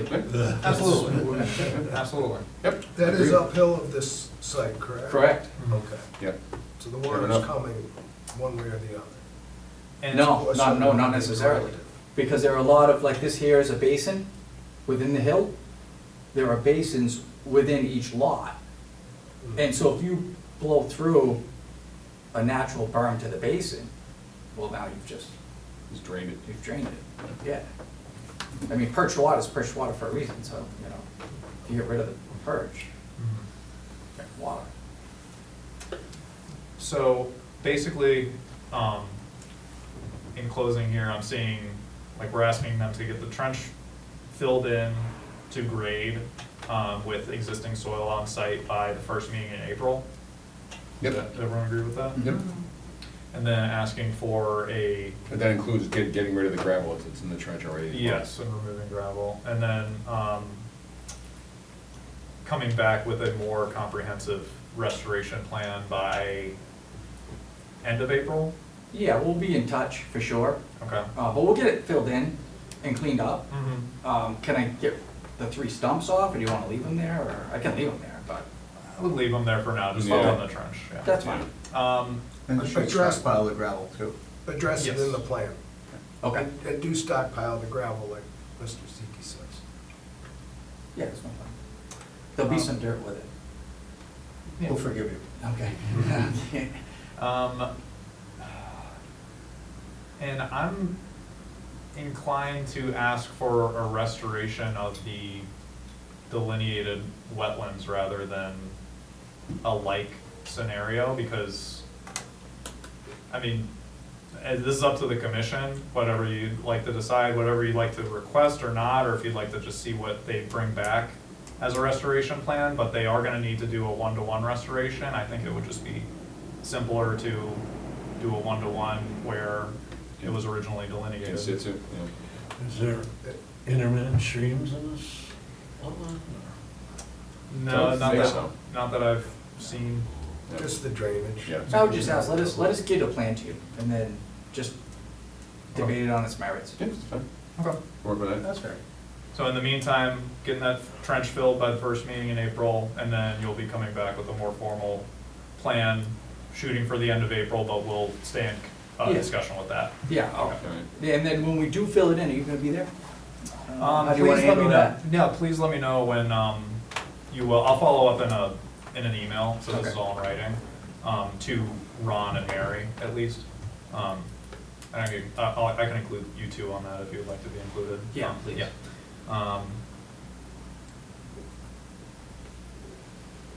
So, yeah, I'll include all that in the email, but filling in the trench, coming back with a more formalized restoration plan, and then we'll schedule you for the next available meeting after that plan is ready.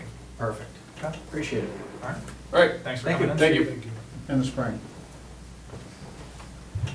All right. All right, Thanks, Dave. may I request a 5-minute bio break? Yes. You got 3. You got 3.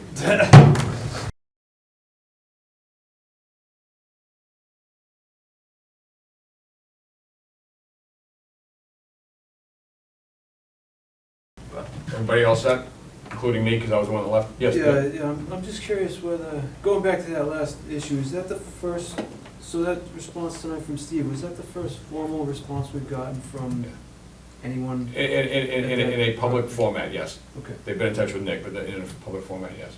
About that site specifically, Yeah. you're asking? Yeah. Yeah, because our last meeting was, I guess our last meeting was a few days after that, but. Yeah. Yeah, Yeah.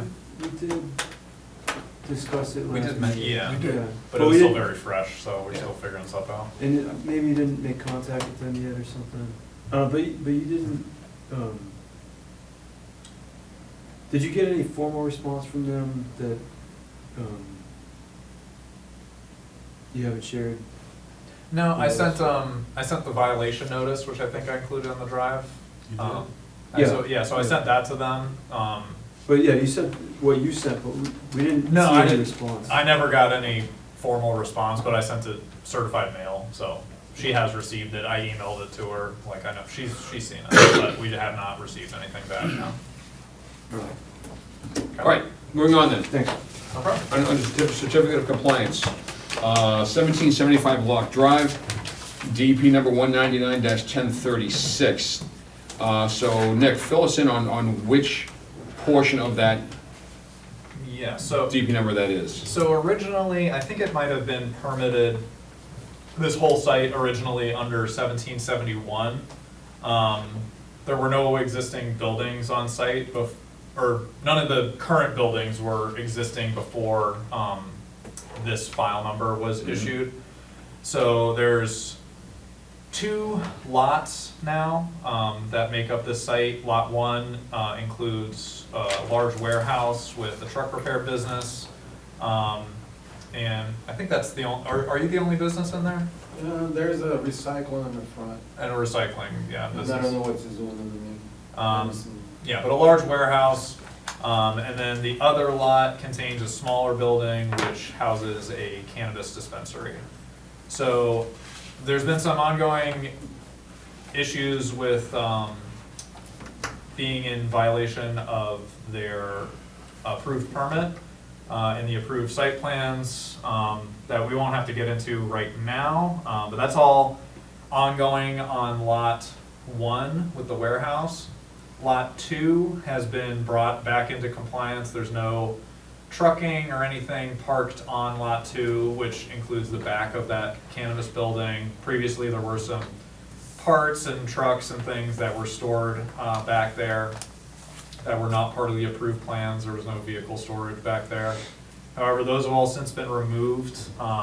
I added them late today to the drive, but I have photos of that site on my phone if anyone wants to take a look at them.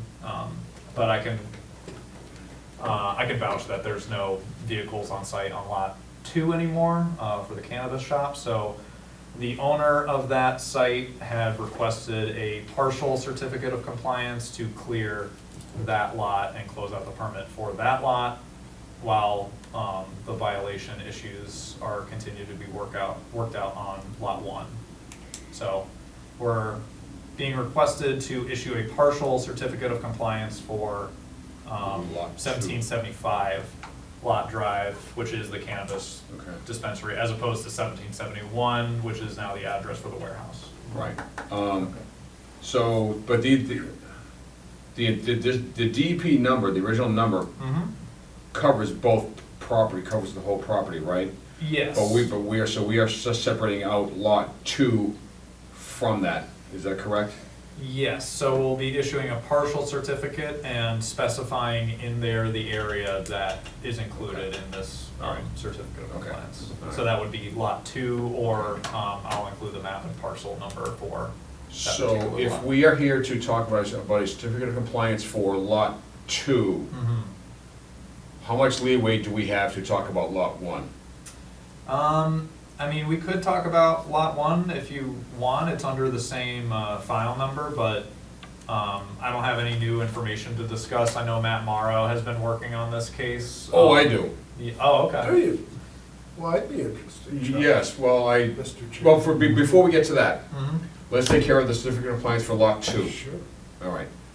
Any questions or comments about what Nick just said in his description?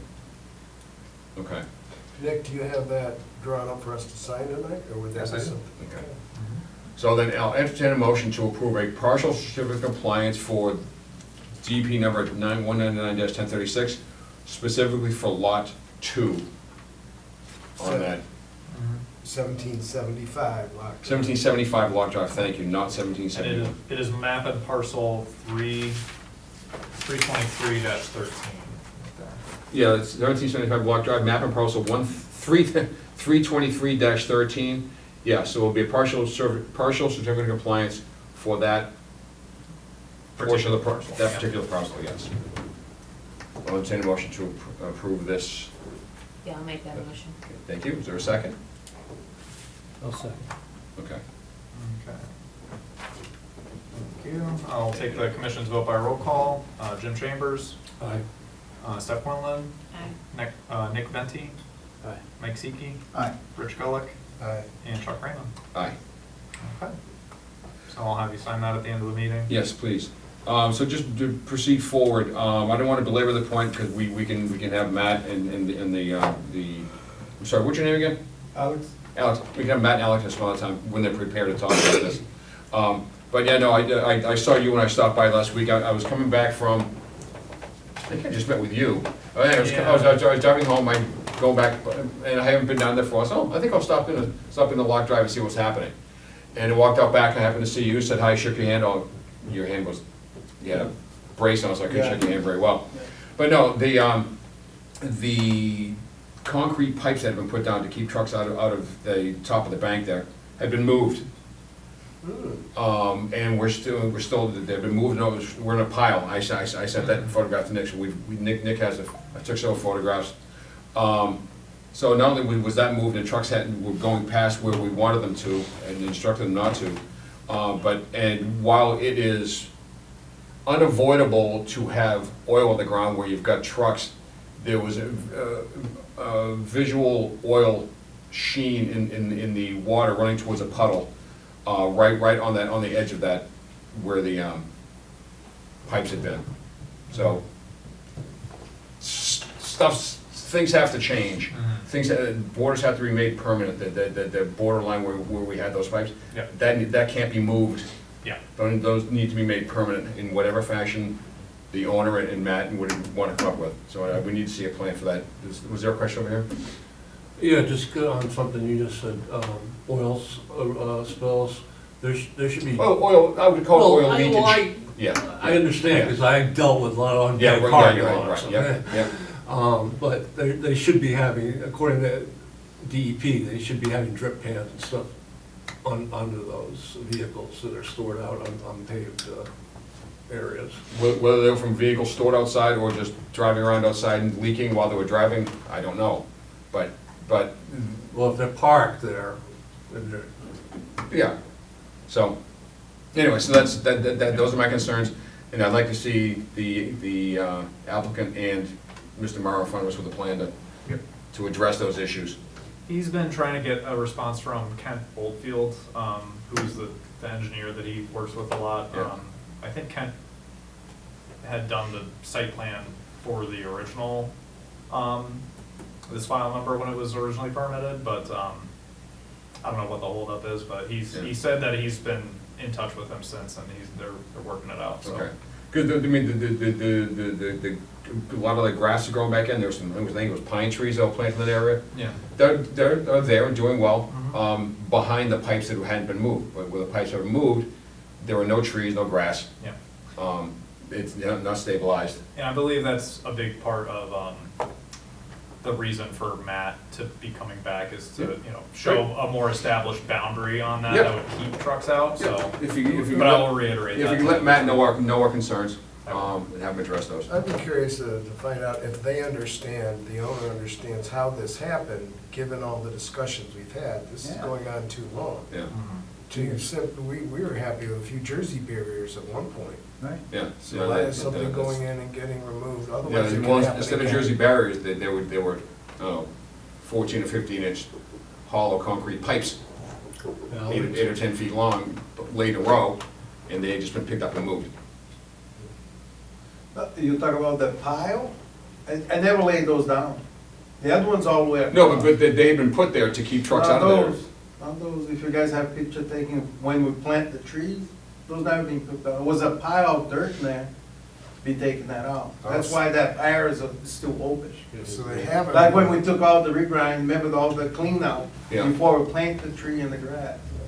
Oh, That area still was dirty. I never put any pipe down all the way in the end in the corner. My point though is that there needs to be a permanent line there to keep trucks out, because you're right on the top of the bank of the Nashua River, within 200 feet, which is delineated by the state for protection.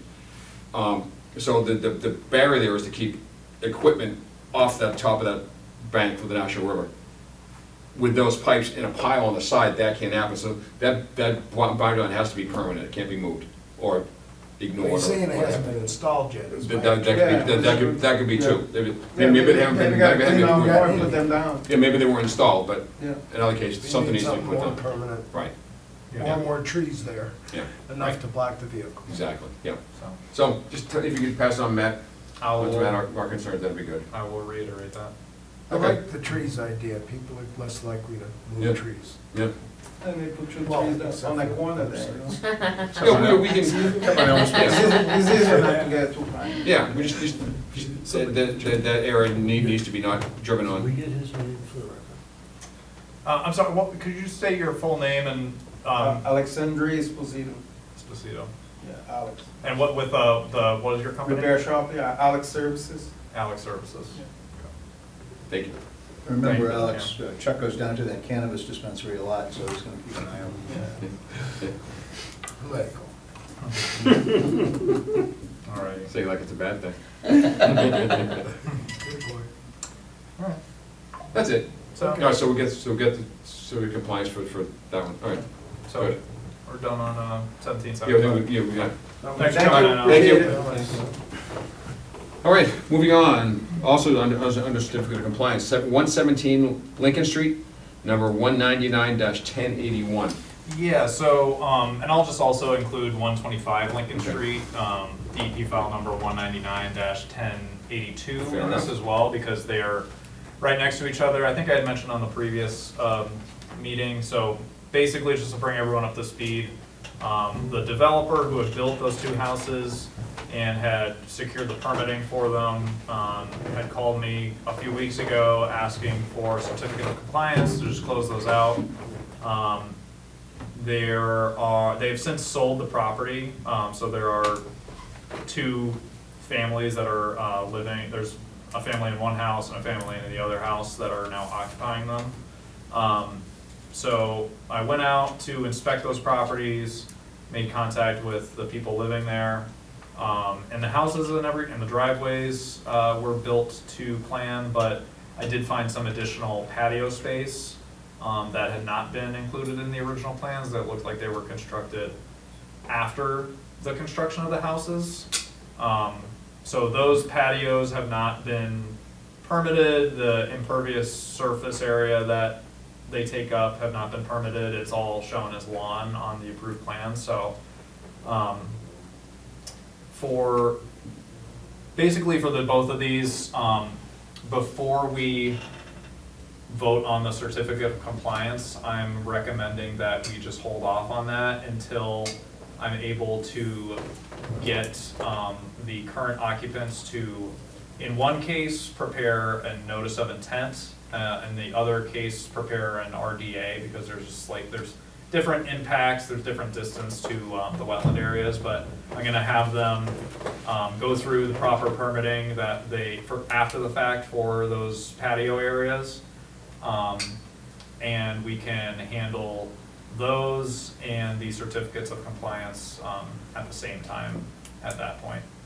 But I still need to get back in touch with those homeowners and let them know exactly what they're gonna need to do to close out the permits for their properties. So, About how big are these patios-ish? the one is estimating maybe like 10 by 15 feet or something. It's not super big. And then the other one is a little bit more extensive and includes like an associated like raised porch area and stuff like that, and a little shed. For the most part, though, they're except for the raised portion, they're mostly at grade. Mhm. They're just some kind of stone, paving stone. Yeah, like pavers put down. Okay, all right. So that's And I assume they're just within the 100-foot buffer. yeah. So this is the only they would have needed to, come before us for at least an RDA, At least RDA, right. for construction of the patios from yard to patio. So All right. All right, any idea when that'll be? You coming back to it? probably not until May at this point. Okay, all right. Any other questions for Nick about it? Over here? No? Okay. All right, moving on then. Thank you, Nick. You all set? Yep. Okay. 554 Willard Street, DP number 199 dash blank. So yeah, that was a typo. It's DEP file number 199-967. Okay. So it was originally permitted back in the 2000s, early 20-teens. There's a warehouse there, a warehouse facility with associated parking area. So this had been permitted, but looking through the file, it looks like there were subsequent enforcement orders for unpermitted activity on the lot, for like tree clearing and some other unpermitted activity. And it's a thick file, and I've seen several letters back and forth from Joanne DiNardo, who was the conservation agent at the time, and representatives of the property. But I'm still sussing out if that enforcement order was properly addressed. I believe it was, but I still need to schedule a site inspection and look more into the history of the file and what that enforcement order was for exactly, and how, if at all, it was addressed. So I had it on the agenda, hoping that I might have had time to go through all that, but I just have not. So I would just recommend that we leave that alone, and then we can revisit it at a later date. I was about to ask you what the enforcement order is for, but you don't even know yet yourself, so. It's for some unpermitted tree clearing and some soil grading, I believe. Okay. But I don't know where on the site it was Okay. and how it was Here. addressed. I know there was a, Yeah, not much point even talking Yeah, about it. yeah, really. exactly right. yeah, Yeah. there was a plan, there was a restoration plan that was developed and is included in the file. I just need to see if that was actually implemented. Okay, basically. all right, good. We'll look forward to hearing about that one, thank you. All right, moving on, 148 Farm Hill Road, DP number 199-1162. Yeah, so this was permitted back in 2022, a little residential street, Farm Hill Road. One of the single-family house lots there. He just wanted to construct a garage for his cars and some of his like boats and toys and things like that. So it was just for the construction of a single car garage, single door garage anyway, within a wetland buffer zone. And that has been completed, the site is stabilized, everything has been done according to plan. So I just recommend that we issue a complete certificate of compliance. All right, good, thank you. Any questions? No, okay. So then entertain a motion to approve the certificate of compliance for 148 Farm Hill Road, as described by the agent, DP number 199-1162. I'll make that motion. Thank you, Michael. Okay. I'll second. Thank you, Jen. Okay. I'll take the commission's vote by roll call. Jim Chambers, Aye. Steph Quinlan, Aye. Nick Venti, Aye. Mike Seiki, Aye. Rich Gulick, Aye. and Chuck Raymond. Aye. All right. Thank you. Good, thank you.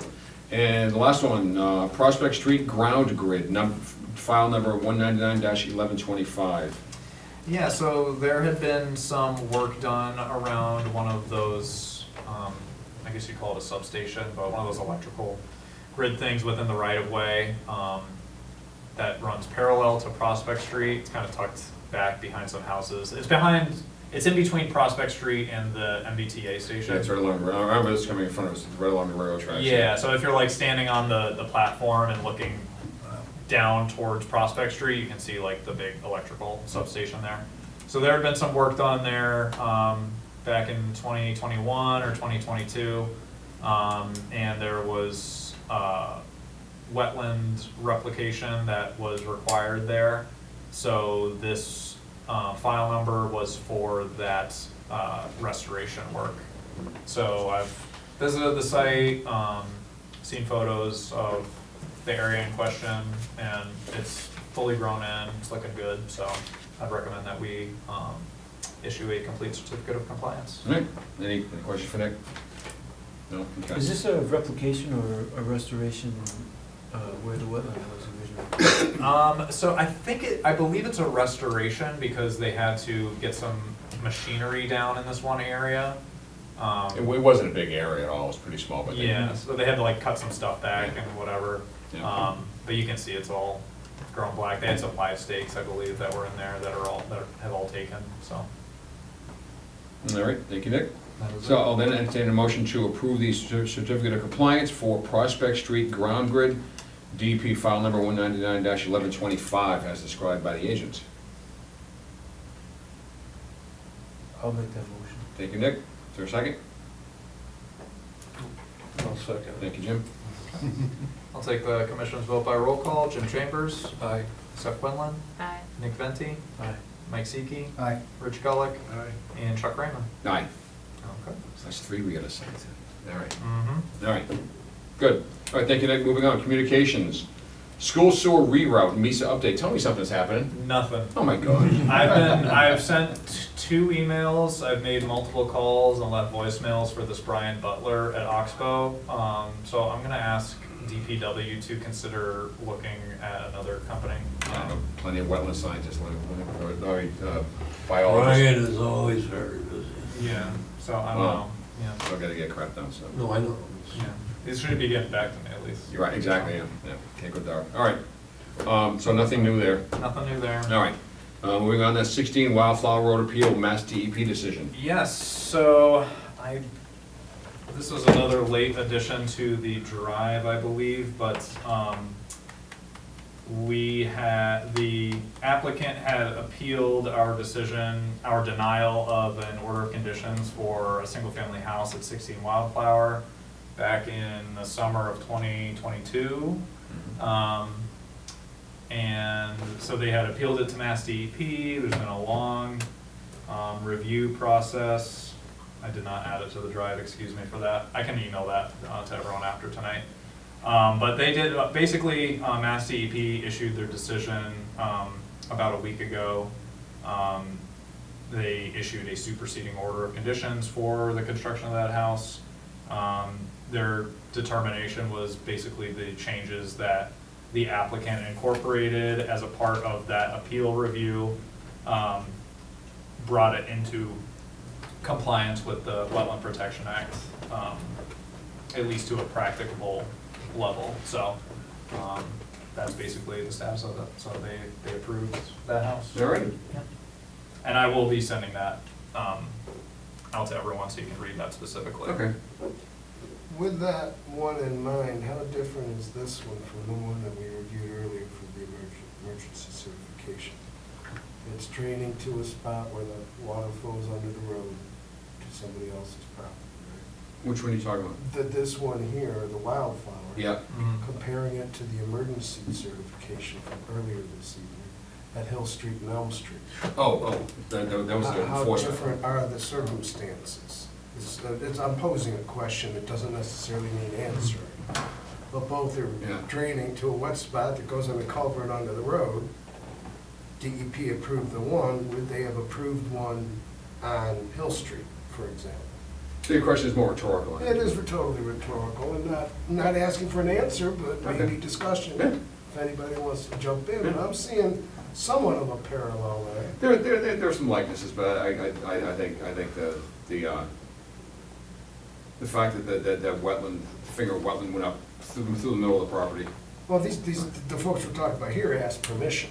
That too. That's another That's another difference too, yeah.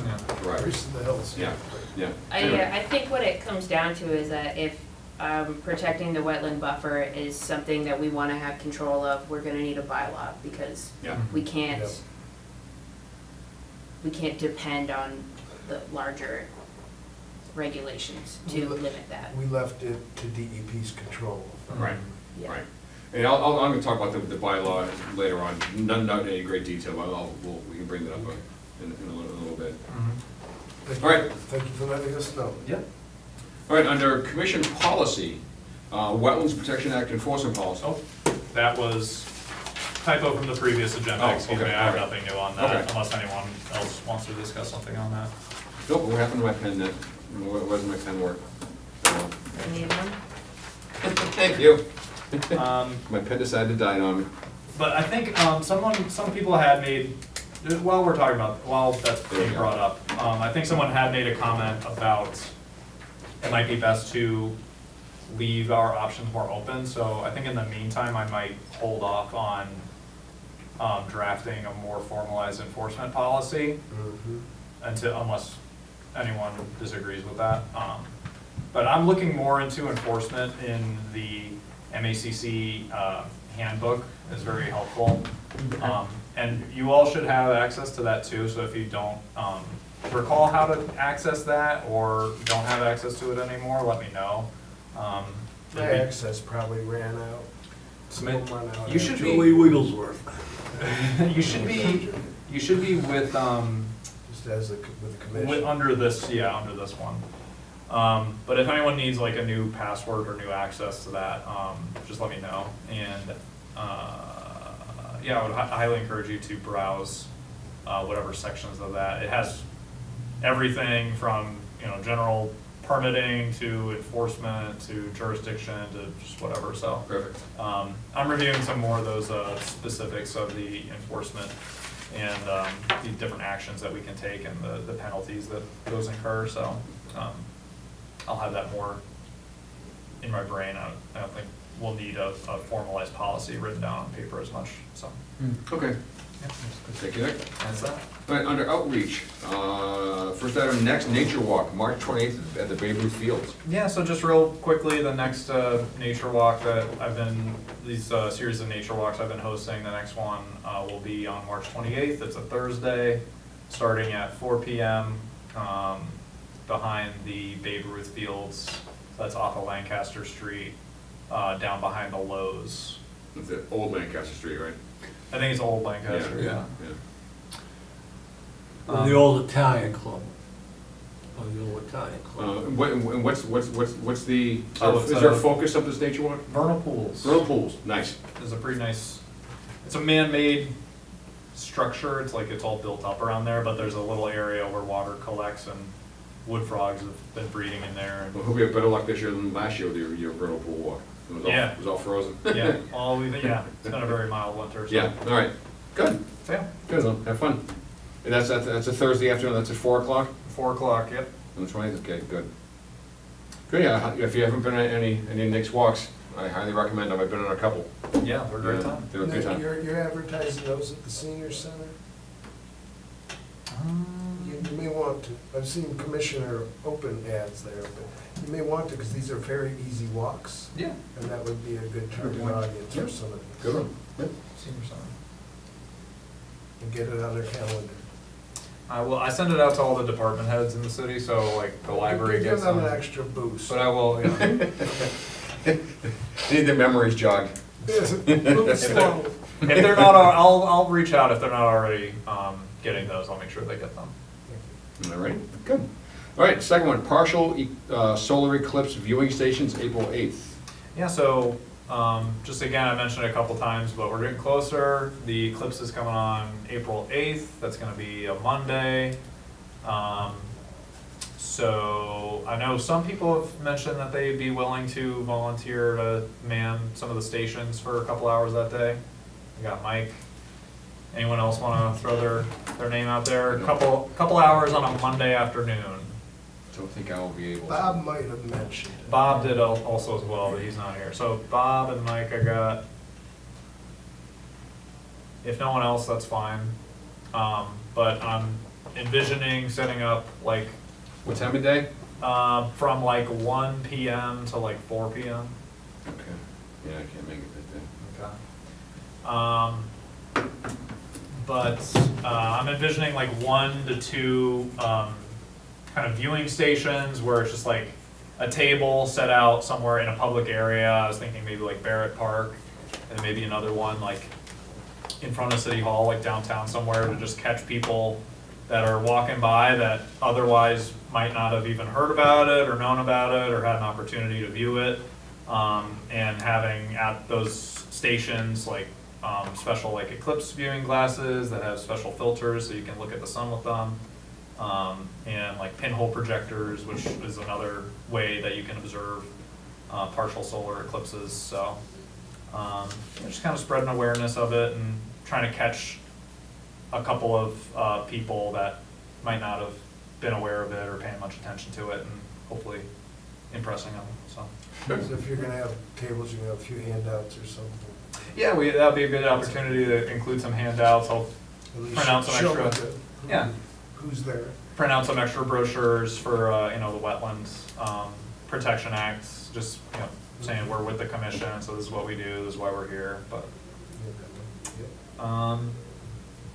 so we got Mike, Bob, so I'll be in more specific discussions with you and Bob going forward with that, but if anyone else has any availability for that day, let me know. Well, I just have a question. Why don't you do something like your nature walks and publish it so people go to an area? Because I don't know, if you're sitting down here in Yes. City Hall, you're gonna. Yes, no, thank you for bringing that. So Mike had mentioned Shoreland Farms as another opportunity. Yeah, right. I think that would be good for more of like a formal like event for people that are specifically coming to view it together, like as a community. Yeah, you might not get people walking by Shoreland Farms. Yeah. No, you wouldn't, but if you publish it like one of these nature walks, maybe you get people up. Yeah, so I had initially, envisioned it as like trying to catch people walking by that might not, but Shoreland Farms might be a better idea on, creating flyers to like try and guide people to it. No, it more doesn't have to be Shoreland specifically. Farms, but, how, are you really gonna see the eclipse down Yeah, in the torn up common that everybody's complaining that's about? right. Yeah, The roof. anywhere where it's not cloudy. Yeah. But Shoreland Farms, I think, would be a very good backdrop. It's nice and like high up and very open. It'd be a really cool place to see it. Yep. So, Will you let us know where they end up? in case I we will, wanna I will. come and do it with them. Don't Yeah. look up.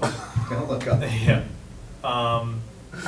Yeah, that's all I got for the eclipse. Very good. Thank you. And I'll just plug really quick, I'm working with Johannes on like a ongoing like nature series, what's happening around Leominster Oh, good. nature style kind of thing. So we're working on a little bit about the eclipse, so that'll be going out on Leominster TV. So what, Fun stuff.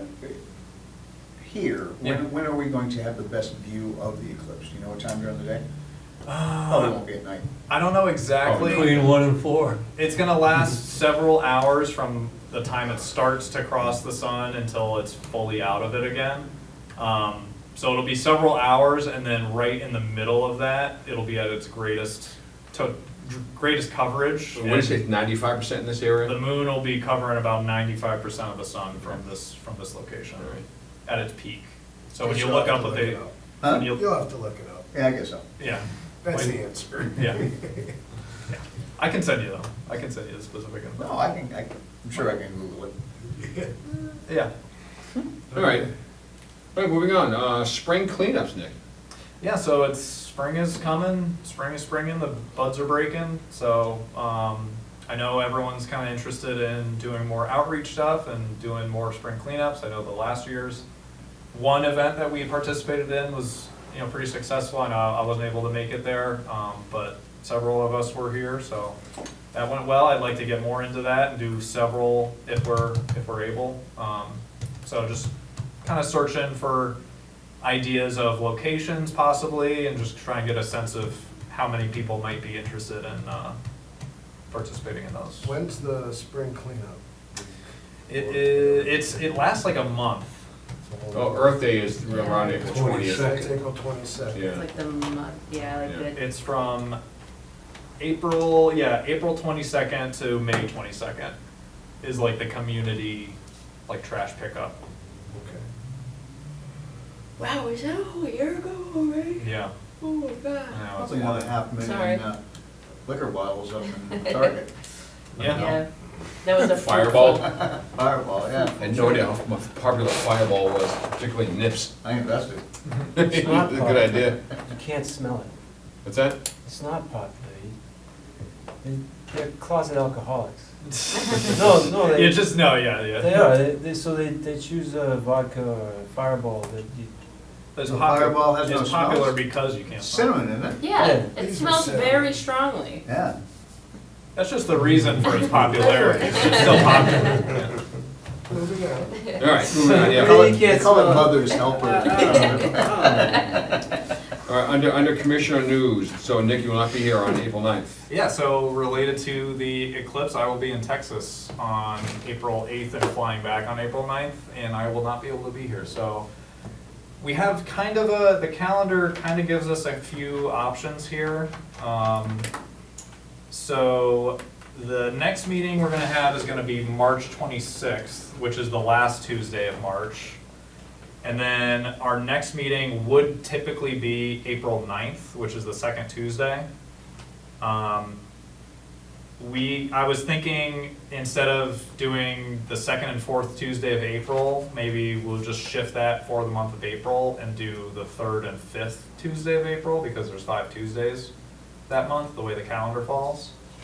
And then starting back in May, then we'll be back on schedule, because 2 weeks after the last Tuesday in April would be our normal meeting date, so we'd be back on our normal schedule. So 16th and 30th? Yeah, Oh, 16th and 30th, in April, so you we're moving both of them? move them both down a week, so instead of having 3 weeks between the last meeting in April and the first meeting in May, we'd have 3 weeks between the last meeting in March and the first meeting in April. So it's usually, we sometimes have breaks of like 3 weeks, so it's just shifting that break. That works instead of canceling it, because we Yeah. are helpless without you Well, thank you. And then April is kind of it's like a busy time, like spring is Yeah. more stuff is happening, so. here. Do you need a motion on that? No, I'm just kind of getting everyone's general sense, and then I'll ask the clerk about like notification Yeah. requirements for that, but I think we Like just put need to something on post the it. website that for this Yeah. month they Yeah. will. I think that'll be it, yeah, just a little blurb on the Yeah. website and then posting them to the bulletin board as we And have. then remember to update the date on your minutes or a couple. Yes, yeah. Well, that kind of puts the kibosh on one of my commissioners. I was not gonna be here April 23rd. Since we're not holding a meeting, then that I'm no, off is no longer that. relevant, but I Nice. will not be here July 23rd, but we can talk about that some other time. Okay. So we'll be, just to reiterate that, we'll be moving our April meetings to April 16th and April 30th. Right, Okay. so noted. All right. And I will mark that on the website and on all the meeting announcements. July 23rd. I'll let you know again. In the meantime, I will just not show up that night. So moving on, just under Commission News, I mentioned bylaw. So as I said, I've been kind of going through as I have time, kind of going through the very exciting Falmouth wetland bylaw. And one of the things that occurred, I sent Nick a message earlier today, just to read the introduction. The Falmouth Wetland Regulations, FWR 10.00, is promulgated by the Falmouth Conservation Commission pursuant to the authority granted to them under the Falmouth Wetlands Bylaw, Chapter 235 of the Code of Falmouth. The FWR 10.00 shall complement Chapter 235 of the Code of Falmouth and shall have the force of law upon their effective date. So not that I know anything about promulgating regulations and bylaws, but does there have to be some kind of, again, the lack of better term, enacting legislation for us to be even be able to have a bylaw? We can't just do it, we have to have the authority to establish our own bylaws. It would be an ordinance for the city as opposed to a bylaw for the town, and it has to be, I believe, put in by the council. I think the city council votes on it and it's signed into law by the mayor.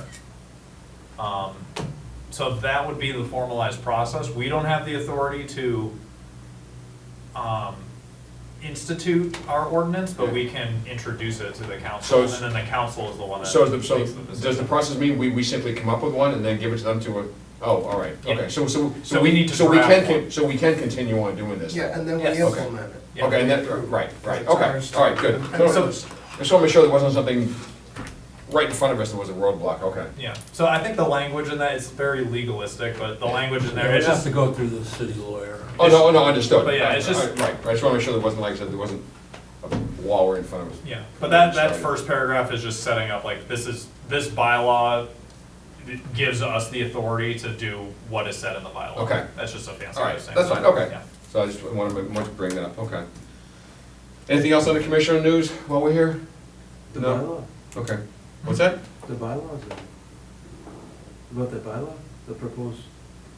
No, we want to establish our own bylaw, and I was going through the Falmouth one, I just want to make sure that, and based on the language in this, it sounded confusing to me. Want to make sure that we hadn't have to do something What the before we even what the got to a process bylaw. So, Right. no, we're all set. Okay. All right, so next meeting will be March 26th, still correct, yeah, Yep. March 26th, 2024. The fine deadline was this past Friday, March 8th at noon. I think it's only, so then we'll talk about April at the next meeting. So with that, I'll entertain a motion to adjourn. Well, that's a reason you'll have to put some sort of notice out, because people will need to know that the dates are changed. Right, that's what we were saying earlier, yeah. We haven't put any announcement for those meetings yet, Right. Mm-hmm. so I think we just need to properly announce it when the time comes, but I'll check with the clerk and make sure there's nothing extra that I need to do. Yeah. So I still entertain a make motion that to motion. adjourn. Thank you. Second? Second it. Thank you, All Richard. right, we'll take the commission's vote by roll call. Jim Chambers, Aye. Steph Quinlan, Aye. Nick Venti, Aye. Mike Siki, Aye. Rich Gullick, Aye. Chuck Raymond. Aye.